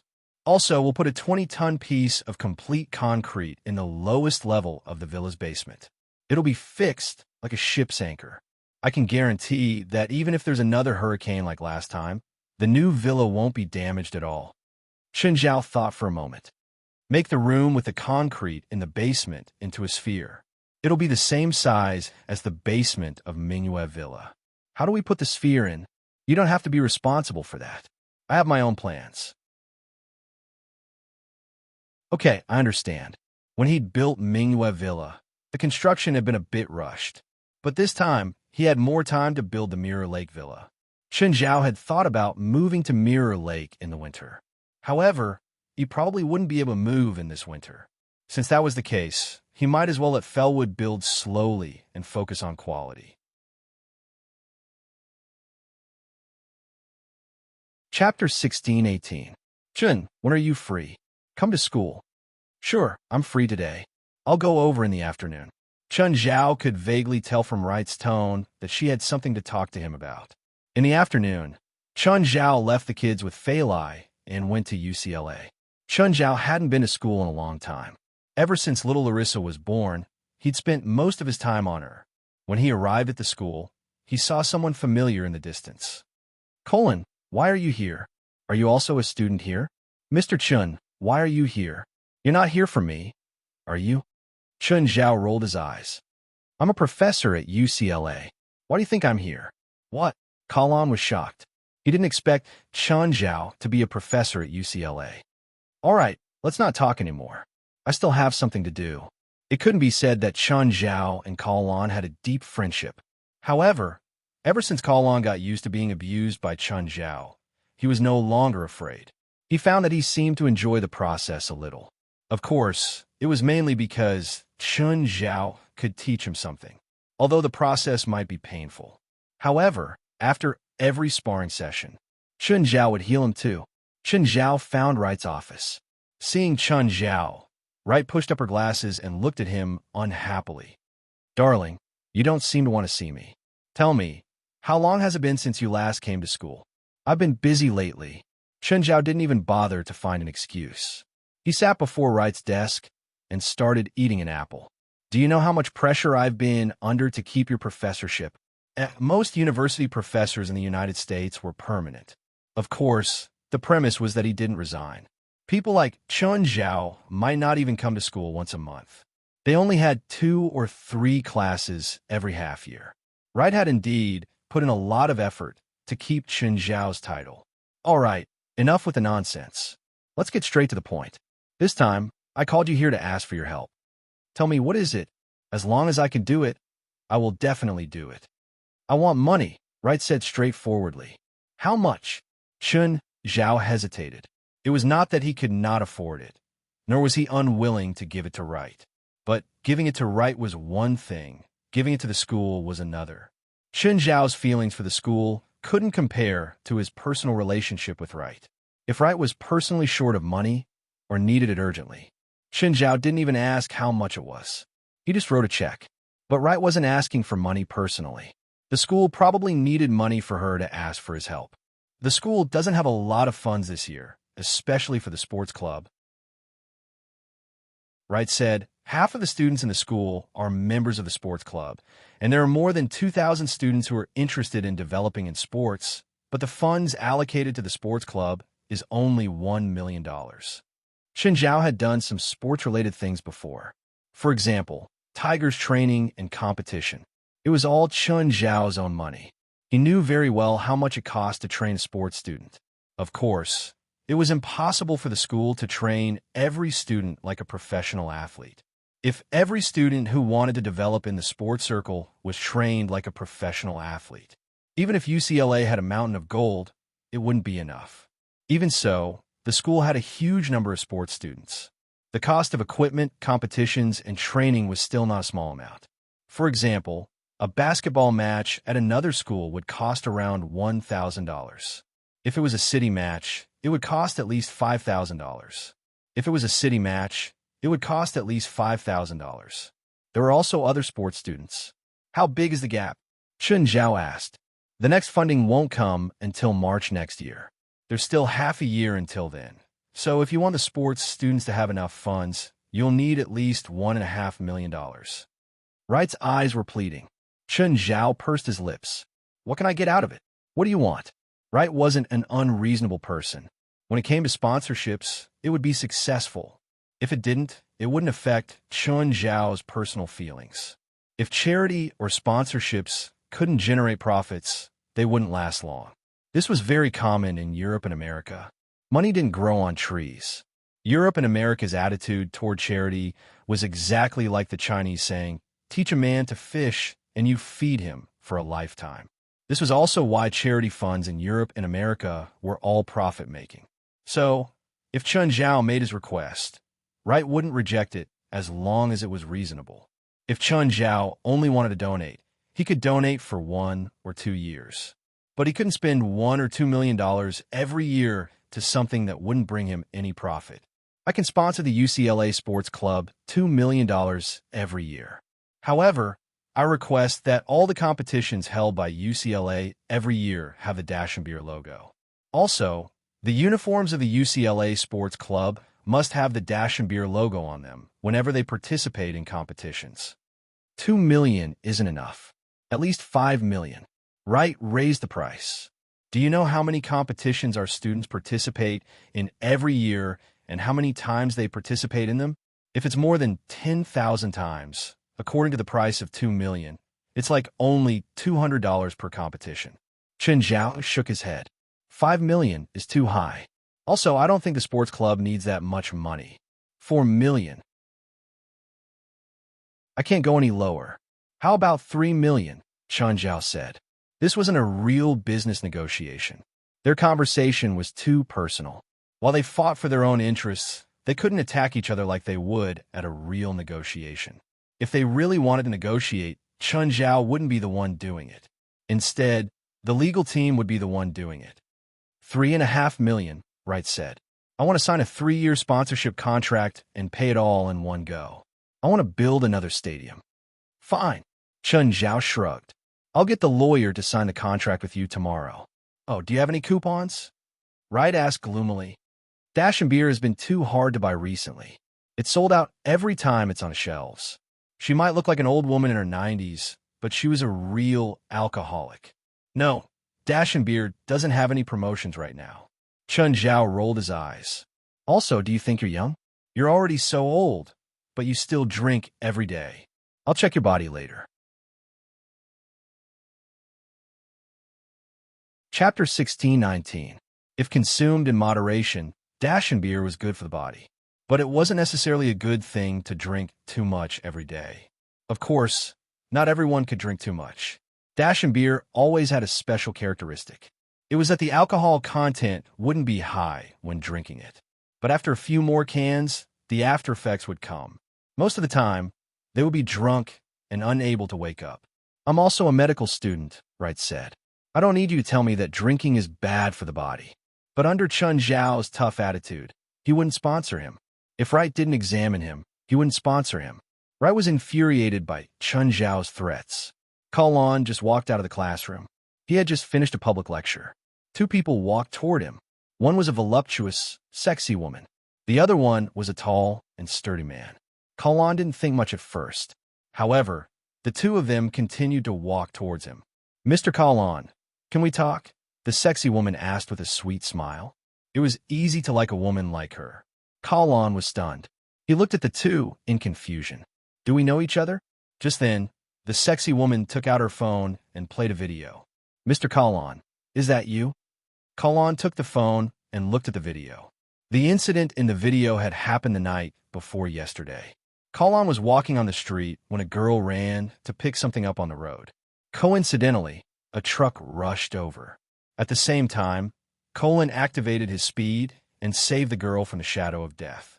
The video was probably taken by the surveillance camera at the intersection, but Kalon didn't know who these people were.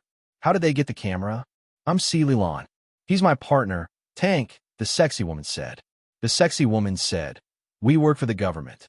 We hope you can join our team. Sorry, I'm not interested. Kellen refused without hesitation. He was more interested in his father's organization, the supernatural organization. Kid, Tank's hand was already on Colin's shoulder. Do you know what kind of punishment an unregistered spiritualist will get for using magic? Colin dodged. He avoided Tank's hand. He didn't believe her. Moore had mentioned that there were many spiritualists in Los Angeles. Not everyone is a member of the supernatural community. There was nothing that prevented spiritualists from using magic as they pleased. As long as he did not use magic to break the law, no one would question him. There were also many spiritualists who relied on their magic to make a living. These are all permitted. Kid, I'm afraid you won't be able to refuse our invitation. There was a malicious smile on Tank's face. I still refuse. Kalon was very annoyed by the other party's aggressive tone. If there's nothing else, I'll be leaving. Goodbye. Colin was about to leave when his body suddenly froze. He found himself unable to move. Celilan pointed her finger at Kellen, a mocking expression on her face. Let's go, Celilan said softly. Colin found his feet moving unconsciously. You? What did you do to me? Puppet magic. You are now my marionette, Celilan said with a smile. Hurry up and undo the magic on me, or I'll scream. Kalon was furious. At the same time, he also felt the magic was magical. Celilan's fingertips moved lightly. Then I'll sew your mouth shut. Suddenly, Kalon felt as if there were threads running through his mouth. Ugh! Kalon was shocked, but he couldn't make a sound. Just like that, Celilan dragged Kalon out of the school. Then, he was brought into an alley. Kalon saw that there were many people in the alley. The leader of the group should be a blonde woman who was not much older than him. Is he our new member? Blitz pushed up his glasses and looked at Kalon. Vestana walked up with a smile. You're Kalon, right? I'm Vestana. Actually, we're schoolmates. I just graduated from UCLA this year, Vestana said. Ugh, Celilan, undo the magic on him, Vestana said. Kalon felt the magic on him disappear. He turned to look at the alley's exit. A few people had already stopped him. Clearly, they were preventing Kalon from running away. Kalon, we're very satisfied with your talent. Join us, Vestana said. Do you think you can force me to join you like this? Kalon hated being forced like this. If they were communicating normally, he wouldn't be so resistant. But Tank's tyranny and Celilan's control over him went against his will. He was filled with endless rage. I won't submit to you, Kalon roared. Vestana's expression showed her displeasure. Kalon, if you have any requests, we can talk. Don't push me away like this, okay? My request is simple. Get out of my sight and don't appear in front of me again. Kalon was still too young. He didn't use his brain before speaking. Vestana's displeasure became even more obvious. Tank growled. Do you want to die, kid? Tank's body grew a bit larger. His loose clothes instantly tightened. Kalon looked at Tank. Holy shit, is this guy the Hulk? But his attitude was clear. Kalon didn't think they could do anything to him. They couldn't possibly kill him, could they? If that's the case, there's nothing I can do, Vestana sighed. At this time, Vestana took out a piece of parchment. She turned to Celilan. Celilan, it's your turn. Understood, Miss Vestana. Celilan smiled. Mr. Kalon, we could have talked nicely, but since you refuse, we'll have to resort to some unconventional methods. Kalon found himself losing control of his body again. His hand subconsciously moved upwards. Slowly, it moved towards the parchment. Kalon cursed inwardly. He didn't know what this was for, but he could still sense that the situation wasn't good. This parchment seemed to be some sort of magical contract. If he pressed it, he wouldn't be able to change his mind. Kalon wanted to resist, but his body was tightly controlled. Don't struggle. Your mana is too weak. You can't resist at all, Celilan said with a hint of pride. Ah, Vestana, what a coincidence to see you here. Please remember this book's domain name. Nine Heavens Godly Emperor mobile version. Chapter 1620. Chun Zhao stood at the entrance of the alley with a smile on his face. The moment she saw Chun Zhao, Vestana's expression changed. Damn, why is he here? Save me. Save me. Kalon yelled, but the next moment his mouth was sewn shut. Chun Zhao had already seen the entire situation. He walked into the alley. Vestana, can you explain to me what's going on here? Mr. Chun, this is a dangerous spiritualist. He uses magic to commit some serious crimes, Vestana said as calmly as she could. Oh, I see. Chun Zhao clearly didn't believe her. Just then, the people in the alley all looked at Chun Zhao, their eyes filled with caution. Chun Zhao walked up to Kalon and looked at the sheepskin contract. He had signed a sheepskin contract before, so he knew what it was for. What's written on it? Is this his confession? Chun Zhao reached out and grabbed the sheepskin contract. Give it back to me, Celilan shouted, reaching out to snatch back the sheepskin contract. Slap! Chen Zhao slapped Si Lilan away with the back of his hand. Damn it, Tank roared. His clothes exploded and his body doubled in size. Stop, Westana yelled. They couldn't have a conflict with Chen Zhao. They definitely couldn't have a conflict with him. This wasn't in line with their plan. If they had a conflict now, their plan might be put on hold. After Chen Zhao slapped her, the spell Si Lilan had cast on Kalon was dispelled. Mr. Chen, I didn't commit a crime, nor did I use magic. If he used magic to commit a crime, it's none of your business, Chen Zhao said, smiling. We're still investigating. We can't confirm it yet, Westana said calmly. Oh, then I'll bring him back for investigation too. Is that okay? No problem. Go ahead. Westana tried her best to control herself. However, the others were all arrogant. They didn't care who was in the right or who was rude. They only knew that Chen Zhao had come here alone.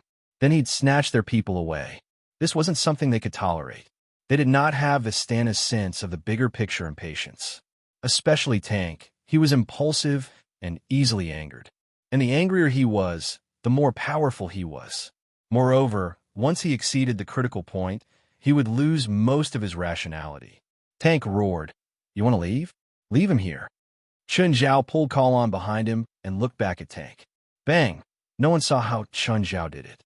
All they saw was that Tank's body seemed to have lost control of itself. Like a cannonball, he shot out and crashed heavily at the end of the alley. The others also crowded around him. Stop! All of you stop! All of you stop! Vestana shouted angrily. Whoever dares to disobey will be punished by military law. Only then did the psionic ability team members restrain their urge to attack. Chen Zhao whistled. I can't believe that the girl who was scared half to death back then has become a completely different person in less than half a year. Mr. Chen, I think there's some misunderstanding between us. Please forgive me. Please take him away. Actually, I know what Mansari wants to do, but I don't care, Chen Zhao said casually. But this is Los Angeles, my territory. If there's a next time, you might suddenly die. That's right, Chen Zhao said casually. Although Asalisa had already left the anti-terrorism department, she still had informants in the department. They could not receive all the information in real time, like when Asalisa was the secretary of the department. They could not receive all the information in real time, like when Asalisa was still the secretary. But they could still obtain a lot of information. Then they could analyze the information. Under Mansari's plan, the anti-terrorism department had secretly formed a supernatural team. As for the purpose of forming this supernatural team, Chun Xiaobei did not know. It wasn't hard to guess. It was to get rid of the supernatural organization's control. In the end, the supernatural organization would replace them. Of course, this was an overt plot. Mansari also knew that they could not hide this news. So, they did not want to hide it from the supernatural organization for too long. They did not need to hide this information. Instead, they wanted to avoid conflict with the supernatural organization in the process. As long as there was no conflict, even if the supernatural organization knew that there was another team, they had no reason to attack. The psionic team was not strong enough to fight against the supernatural organization. Vestana even suspected that Chen Zhao had appeared here on purpose. Chen Zhao's goal was to clash with them. Then he could legitimately disband the psionic team. At the very least, he could destroy the psionic team's confidence. Not just the spiritualists were shocked by Chen Zhao's words. Even Vestana's veins bulged. But in the end, she still controlled her anger. Impulsiveness was the devil. Vestana, I'm looking for a secretary. Are you interested? Chen Zhao was not in a hurry to leave. Grinning, he looked at Vestana. Vestana took a deep breath. I'm very happy with my current job. I don't plan on changing for now. If that's the case, then if I kill them all, will you lose your job? Vestana's eyelids twitched. Chen Zhao was provoking her on purpose. Mr. Chen, please leave. We're not that close. Fine. Chen Zhao shrugged. Then he glanced at Si Lilan. Little girl, do you know what happened to the puppet master I encountered last time who used magic recklessly? Si Lilan covered her face. The anger in her eyes was about to burst out. Si Lilan stepped back, Vestana yelled. Celilan stepped back unwillingly. Seeing that he didn't provoke her, Chun Zhao left with Kalon. Mr. Chun, who are those people? None of your business, Chun Zhao said calmly. You know them. They're my enemies. Do you know them? Kalon admired Chun Zhao a little. After all, Chun Zhao had saved him from so many people alone. At least, he couldn't be so calm. Also, Chun Zhao's provocative tone didn't sound like he was going to save someone. It seemed more like he was going to pick a fight. Mr. Chun, aren't you afraid that they'll suddenly attack? There are so many of them. Numbers don't mean anything, but there's so many of them. Kalon didn't think that Chun Zhao could beat so many people alone. Tell me the exact situation. Chapter 16:21. Brits didn't say anything, no matter how unwilling or angry the team members were. Brits helped Vestana calm them down and control their emotions. Until everyone had left, Brits looked at Vestana with a serious expression. Vestana, I hope you can explain why this is happening. Brits was also mad. Finally, he exploded. He needed an explanation. The opponent was just one person, but they had to endure and retreat despite having so many people on their side. They had to throw away their dignity. They still had to retreat in the face of the opponent's provocation. He couldn't understand why. Vestana sighed. Even if all of us attacked, we wouldn't be able to beat him. Miss Vestana, I'm afraid you have some misunderstanding about the strength of a spiritualist, Brits said with dissatisfaction. Brits considered himself to be at the top of the spiritualists, but he didn't dare say he had a chance against more than 5 spiritualists. Moreover, there were 10 of them at the scene. Brits refused to believe that their side would lose. The conflict just now was a huge blow to the whole team. Do you remember the destructive power test at the beginning? Vestana asked. Brits nodded. Of course he remembered. During the destructive power test, Tank got the highest score for his terrifying destructive power. But Vestana didn't announce the exact score. She only announced the ranking. Then do you know under what circumstances I met that person for the first time? Brits couldn't help but turn to look at Vestana. After such a long period of contact, Brits now had a better understanding of Vestana. Smart, capable, and had a good grasp of the big picture. That was why Brits was willing to be Vestana's assistant. He helped Vestana manage the team, even though Vestana was just an ordinary person. But Brits believed that Vestana was the best choice as the main person in charge. No one in the team could manage better than her. Do you know how much Tang got in that test? How much? 2, Vestana said. Brits frowned. Based on what you said, that person must have gotten 10, right? No, it was 100. Vestana said with a serious face. All of you will get 1 point. That man will get 100 points. How is this possible? How can Tank be so much weaker than that person? That's the truth. Vestana didn't give a specific explanation. She was afraid that she would reveal that person's true strength. It would frighten Brits and cause the team to completely lose their confidence and courage, even if Vestana said so. But Brits did not believe it. He felt that Vestana was exaggerating. The Supernatural Society and the Department of Counterterrorism Security were at odds with each other on the surface. It had long been a tacit understanding. But for now, the Supernatural Organization was still an indispensable part of the Anti-Terrorism Security Department. Without the Supernatural Organization, once a paranormal or supernatural incident occurred that the Counterterrorism Department could not handle, the situation would go out of control. So no matter how much the two sides quarreled in private, on the surface, the Anti-Terrorism Security Department was still the superior department of the Supernatural Organization. The Supernatural Society accepted such a relationship. Hello, hello, hello, hello, hello. In fact, the focus of the Supernatural Society. He had never considered it as an internal conflict with the Anti-Terrorism Security Department. This matter had actually been discussed internally. Chun Zhao, West, Asalisa, and Gaia had had a small discussion. They talked about the hostility of the Anti-Terrorism Security Department. Asalisa's words went straight to the heart of the matter. No matter who won or lost this internal conflict, what would the outcome be? So what if the Supernatural Organization won or lost? If they won, Could they just destroy the anti-terrorism security department? Could they just kill Minister Mansari? That was impossible. At most, they would make Mansari step down and get a new minister. What would the supernatural organization get? Would the new minister definitely cooperate with the supernatural organization? Impossible. The supernatural organization could never replace the anti-terrorism security department. On the other hand, even if the supernatural organization lost, they would not be able to win. What could Mansari do?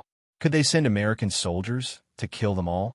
Other than restricting the supernatural organization's funding, they could do nothing. Even if one day Mansari could create a team that could replace the supernatural organization. So what? The supernatural organization could only survive on their own now, as long as they got rid of the anti-terrorism security department's funding restriction. Then the anti-terrorism security department's last trump card against the supernatural organization would be completely useless. By then, it would be useless no matter how happy the anti-terrorism security department was. So, at the end of the small meeting, Chun Zhao decided to ignore the anti-terrorism security department's little tricks, because this was a meaningless battle. Also, the supernatural organization wasn't completely without a way out. The supernatural organization had another connection in the government.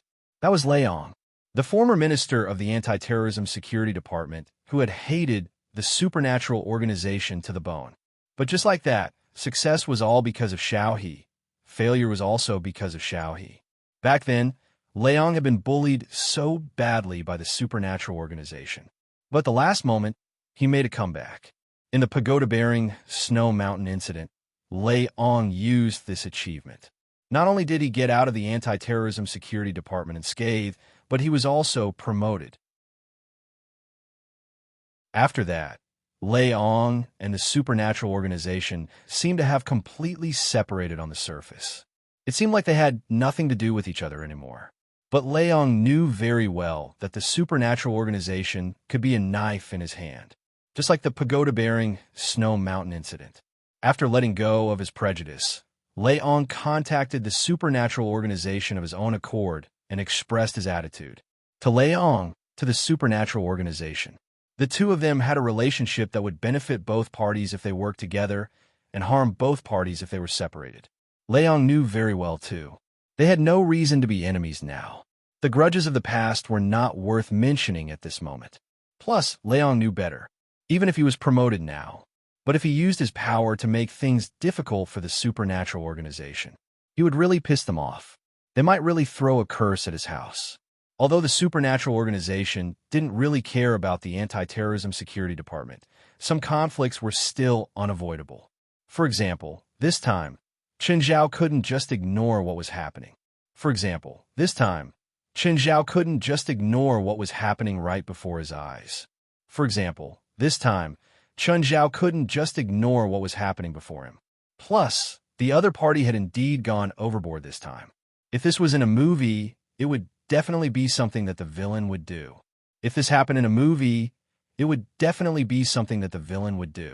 Nine Heaven's Divine Emperor mobile version.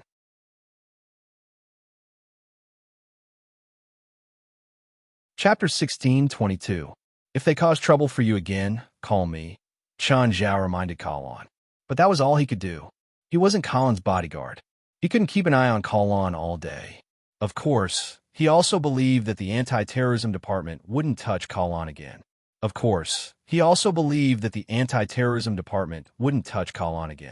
After all, they were probably trying to avoid conflict with the supernatural organization. When Chun Zhao returned, the car was on the road above the beach. He saw Fei Lai doing yoga on the beach. The kid sat beside Fei Lai and copied her yoga moves. Even little Larissa was learning from him. Chun Zhao parked the car in the garage and went to the beach. Darling, Chun Zhao also started mimicking Fei Lai's yoga moves. To be honest, Chun Zhao's movements couldn't be as accurate as Fei Lai's. For example, the camel pose or the front folding pose.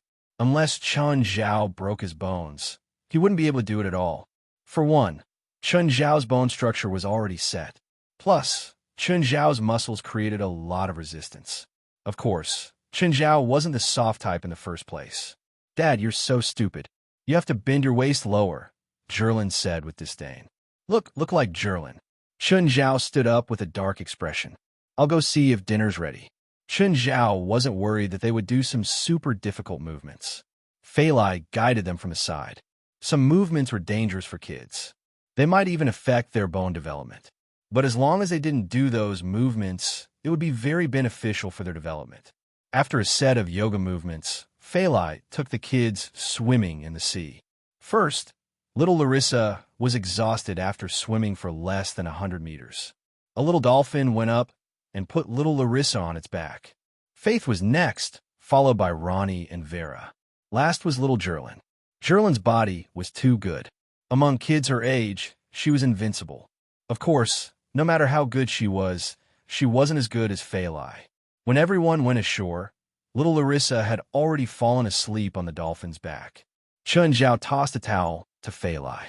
At the same time, he gave her a glass of juice. Fei Lai, the design for the Mirror Lake Villa is ready. Take a look. As long as you think it's good enough.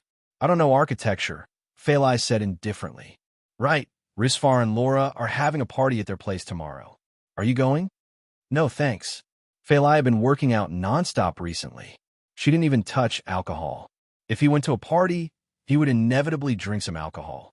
Of course, under normal circumstances, drinking some beer wouldn't have any effect. It was just that Fei Lai had high expectations for herself. After dinner, the children began to play again. They went from the Bright Moon Villa to the beach, and then to the water. Fei Lai was jogging on the beach. Chun Zhao sat on the beach. He was cultivating. Little Larissa climbed onto Chun Zhao's legs and reached out to scratch his face. Baby, don't disturb me. Go play with your sisters. Chun Zhao didn't know whether to laugh or cry. He really shouldn't cultivate here. Because of the spiritual qi, cultivating in the villa would definitely be more effective than on the beach. However, Chun Zhao still had to look after the children, so he could only cultivate on the beach.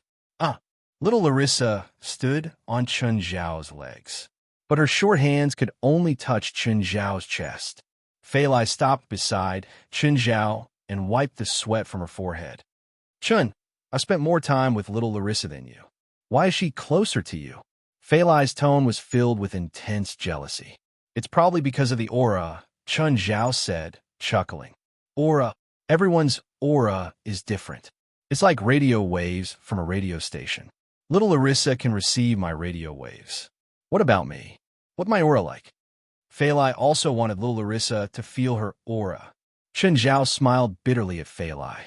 Even ordinary people had auras. Chun Zhao could feel Fei Lai's aura, but little Larissa couldn't. Little Larissa had awakened her magic, but she didn't know how to control her senses and magic. So, everything she did was based on instinct. Chun Zhao could control his own aura, so he could release his aura to attract little Larissa. Everyone's aura was like a magnet. Fei Lai and little Larissa were magnets that didn't know how to control their own poles. Chun Zhao, on the other hand, could control his magnetic poles, so his aura could attract Fei Lai and Larissa. Fei Lai was an adult, so she wouldn't be affected too much. But little Larissa only acted based on instinct. She would naturally get closer to Chun Zhao. For example, normal people had a magnetic field, which was actually everyone's aura. Why did some people suddenly like each other? It was the closeness of their auras. Chun Zhao suddenly froze. He suddenly thought of something important. The magnetic fields between people could attract each other. Then what about the magnetic fields between people in the world? Chun Zhao suddenly calmed down. His body was completely empty. The earth created a magnetic field through its rotation. So could his small world also create a magnetic field? Chun Zhao tried to make his small world spin. No, it wasn't enough. His immortal power wasn't strong enough. He couldn't make his small world spin on its own. Chun Zhao returned to the mansion and tried again. He needed more immortal power. He needed the small world and his own immortal power to form a cycle. Only in the mansion and with the spiritual qi from Old Turtle's internal alchemy could Chun Zhao replenish his immortal power faster. Chun Zhao absorbed the spiritual qi faster. The small world started expanding again. Chun Zhao felt that he'd grasped a certain point. It still wouldn't work. The small world had expanded, but there was no difference in essence. He needed a core.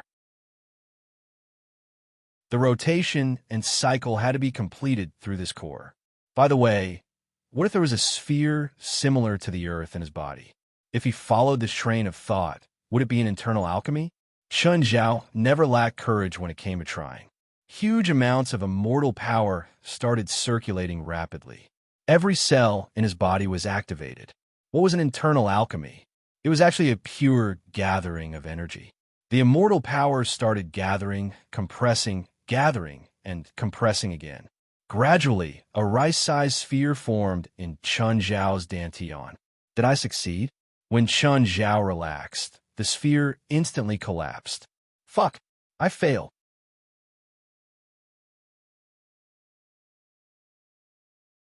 Chapter 16:23. Something was missing. Without control, the immortal power couldn't be formed at all. As soon as he relaxed, the internal alchemy would collapse. Chun Zhao couldn't maintain the internal alchemy with his willpower forever, unless he never slept. But even if he didn't sleep, he would still be mentally tired. He was still missing something important. How did Old Turtle form the internal alchemy? How about using the dark lava to strengthen it? Chun Zhao tried the second time. First, he used the dark lava to form a spherical container in his dantian. Then he injected the immortal power into it. But the effect wasn't as good as the first time. The spherical container made of dark magma suddenly exploded, and the dark magma instantly dispersed. Damn, it still didn't work. Another failure. How did Old Turtle form his internal alchemy? Unfortunately, Old Turtle was in seclusion. Chun Zhao couldn't even talk to him. Chun Zhao was worried that entering the river diagram would disturb Old Turtle. So, he could only explore by himself. Chun Zhao suddenly thought of an idea that wasn't really a solution, an idea that even Chun Zhao wasn't confident in. If he wanted to form an internal alchemy in his dantian, he had to be able to compress his own power. Chun Zhao didn't lack this, but he lacked how to maintain the internal alchemy. He had to maintain internal alchemy. The dark lava didn't have such powerful restraints. What if it was an alternate space? He could create an alternate space in his dantian. Chun Zhao's guts were boundless. After thinking for a while, Chun Zhao tore a hole in his elixir field. Then he created a space the size of a finger. Next, he compressed the immortal power. The immortal power kept gathering and compressing. Particles formed again, but this wasn't enough. He had to continue compressing. The particles grew until they were as big as the alternate space. Chun Zhao released his control. The internal alchemy expanded, but it instantly touched the barrier of the alternate space. It didn't collapse again. Success. Chun Zhao was delighted. Suddenly, someone patted his shoulder. Chun, you've been sitting here for more than 10 hours. Do you want breakfast? Chun Zhao was stunned. More than 10 hours? More than 10 hours had passed already? No need, Chun Zhao said. Call me again at 3 in the afternoon. Okay, do you want to rest? No need. Chun Zhao meditated again. Next, he opened up a few openings in the alternate space, allowing the internal alchemy there to connect with his immortal power. This process was much easier than compressing the inner core. Next was to let the inner core spin and use the inner core to move the small world. Under the control of Chun Zhao's telekinesis, the internal alchemy began to spin slowly. The small world began to spin as well. Not fast enough. He needed to be faster. Chun Zhao sped up the internal core's rotation, but the small world's speed didn't seem to increase much. The speed of the inner core was obviously faster than the small world. Because of this, the friction between the inner core and the small heaven and earth produced a magnetic field. Suddenly, Chun Zhao's mind cleared up. The small world began to expand rapidly. Every time it pulsed, the small world would expand by several meters. It grew all the way to 200 meters before it stopped growing. If he wanted the small world to continue growing, the internal alchemy had to expand as well. Was this the core formation of the immortal cultivators? The moment Chun Zhao opened his eyes again, he saw a familiar face. Chun Zhao realized that his vision had completely changed. There was a layer of red smoke in the air. The further he looked, the fainter the red smoke became. Right below him was a patch of gold. The gold didn't come from under his feet, but from the old turtle's inner core that he saw in the basement. Although it was through the floor, Chun Zhao could still see it. Was that spiritual qi? Chun Zhao also saw how his small heaven and earth worked. Like a whirlpool, the spiritual qi was sucked in. Then it was processed and transformed into pure white energy. Finally, it was sent into his body and absorbed by his cells. Then it was absorbed and compressed by his cells, turning into immortal power. Chun Zhao raised his arm, wanting to grab the spiritual qi. Just then, a strange feeling appeared in Chun Zhao's mind. The spiritual qi didn't seem to reject him. They were gathering in Chun Zhao's palm. Chun Zhao didn't know what this strange sense of closeness was about. Could this be the elves' affinity with the elements? Chun Zhao wanted to see how much spiritual qi he could gather. Chun Zhao released his mind. Instantly, even more spiritual qi gathered in his palm. The spiritual qi wasn't absorbed by Chun Zhao. Instead, it gathered in a physical form. It was a huge ball of spiritual qi. Chun Zhao could even feel the terrifying power contained in this ball of spiritual qi. Chun Zhao hurled the spiritual qi out. But as soon as it left his hand, it dissipated and returned to the world. Chun Zhao's face darkened. Why wasn't it powerful at all? Chun Zhao thought that he'd developed another big move. But it was useless. It seemed that there were other tricks to controlling the spiritual qi. Chun Zhao wondered how elves could control the spiritual qi and use magic-like attacks. Chun Zhao thought for a moment and called Lila Gavich. Mr. Lila, are you free? Mr. Chun? How come you're free to call me? Lila Gavich was surprised that Chun Zhao would call him. Mr. Chun, do you want to go to Moon Villa? If you're free. Chun Zhao didn't force him. He wasn't close to Lila Gavich. Lila wasn't his subordinate. Chun Zhao didn't have the right to order him. So, Chun Zhao treated him equally. Of course. It's my honor. Lila Gavich wanted to deepen their relationship. A while later, Lila Gavich arrived at Moon Villa. When he saw Chun Zhao, he was alarmed. Mr. Chun, do you have elf blood too? That feeling was too strong. Lila Gavich felt a sense of closeness to it. Chun Zhao also looked at Lila Gavich in surprise. He seemed different from last time. Did you use Amanda Dill's blood? Chun Zhao asked. I'm a big elf now, Lila Gavich said. Mr. Chun, you haven't answered my question. I didn't. I just found some tricks and used your elven talent. Chun Zhao didn't say it clearly. After a pause, Chun Zhao said, I invited you here mainly to ask you about how the elves use their talents.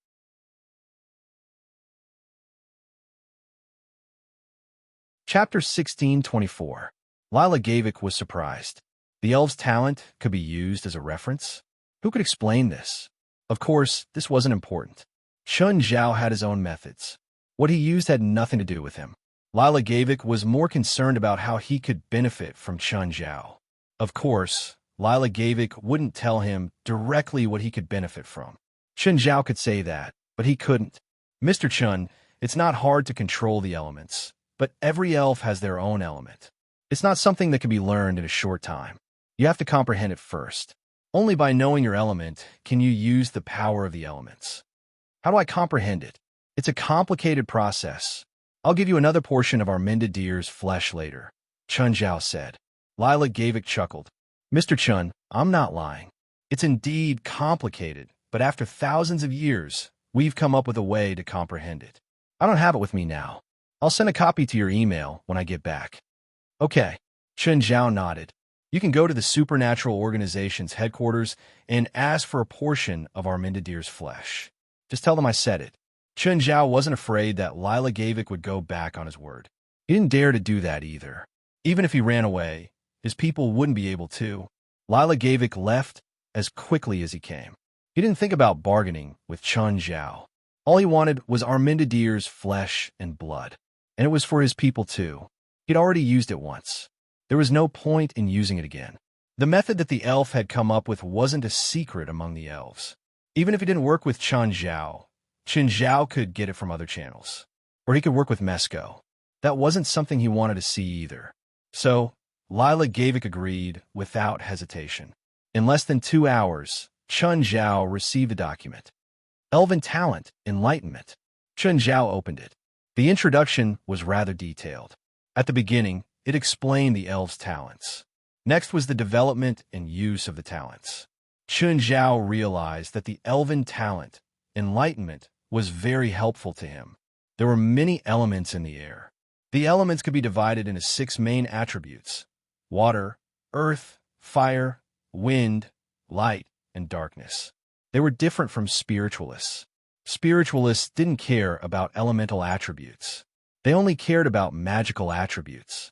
But for the elves, there was a huge difference. The environment also greatly affected the elves. For example, an elf who lived in a place with abundant water elements for a long time. In that case, their children would most likely be of the water element. Of course, this was not absolute. Some elves even had a second or third element. In order to know what attribute he belonged to, the first thing he needed to do was to control the elements and determine the color of the elements that were attracted to him. Every element had a different color representation. Water was blue, earth was dark yellow, fire was red, wind was green, light was gold, and darkness was black. Chun Zhao raised his hand and gathered the elements in his palm again. However, the elements gathered in Chun Zhao's palm were white. According to the colors of the 6 elements of water, earth, fire, wind, and dark, it didn't seem to be related to any of them. Chun Zhao was a little depressed. What was this? Chun Zhao picked up the phone again and called Lila Gavich. Mr. Lila, the elements I've gathered are white. What attribute is this? Mr. Chun, it has no attributes. What? Chun Zhao was speechless, but he still had some hope. No attributes? Isn't that awesome? Mr. Chun, you must be joking. No attributes. We sometimes have elves with no attributes, but apart from being slightly stronger than other elves, they're useless. Lila wasn't mocking Chun Zhao. He didn't think he had the right to either, but he thought that Chun Zhao was already strong enough. The elves' abilities were just icing on the cake for Chun Zhao. Mr. Chun, we don't have any ways to use elemental attributes, but I'm looking forward to you developing some. Chun Zhao hung up in anger, but after calming down, he fell into deep thought again. Was it because he himself was of no attribute, or was it because humans all awakened elemental attributes? But there was no way to find out. After all, Chun Zhao was the only person in the world who could awaken. In ancient times, only the gods could do it. Chun Zhao thought about it again. In the myths and legends around the world, gods all had attributes. If the ancient gods were awakened humans, then humans actually had attributes too. Moreover, elves couldn't appear out of nowhere. Through his conversation with Lila, Chun Zhao knew that elves and humans could mate and have children. This meant that elves were also humans or subspecies. Could the elves be the descendants of a certain god? Moreover, elves could evolve by using Amanda Deal's blood. Amanda Deal and elves were 2 different species. Why could Amanda Deal's blood make elves evolve? There didn't seem to be any connection between the 2 bloodlines. Unless Amanda Deal's blood had some elf evolution component. Chun Zhao thought of something else. Amanda Deal was called the Son of Element, and his father was an elemental lord. Was it possible that his father was also an awakened person? Or a dragon? It was very possible. Amanda Deal was the son of an elemental lord. His bloodline was very close to that of an elemental lord. Elemental lords were also awakened, so Amanda Deal's blood could stimulate elves to regress. So, did his blood have the same effect as an elemental lord? Chun Zhao was very curious. Of course, Chun Zhao wasn't interested in becoming Tripitaka's meat for the elves. He wouldn't go and show off to the elves either. His flesh and blood could make them evolve. That wouldn't be awesome. It would be stupid. Chun Zhao was more concerned about how to use the elemental attributes. Chun Zhao reached into the air. All the elements within a radius of several hundred meters were caught in his hands. Just like the legends, he could borrow the power of heaven and earth. This power was almost limitless. But for Chun Zhao, The elemental power without attributes was really depressing. Chun Zhao tried a few times, but no matter how hard he tried, he couldn't create enough destructive power. He couldn't even kill a normal person with this vast power in his hands.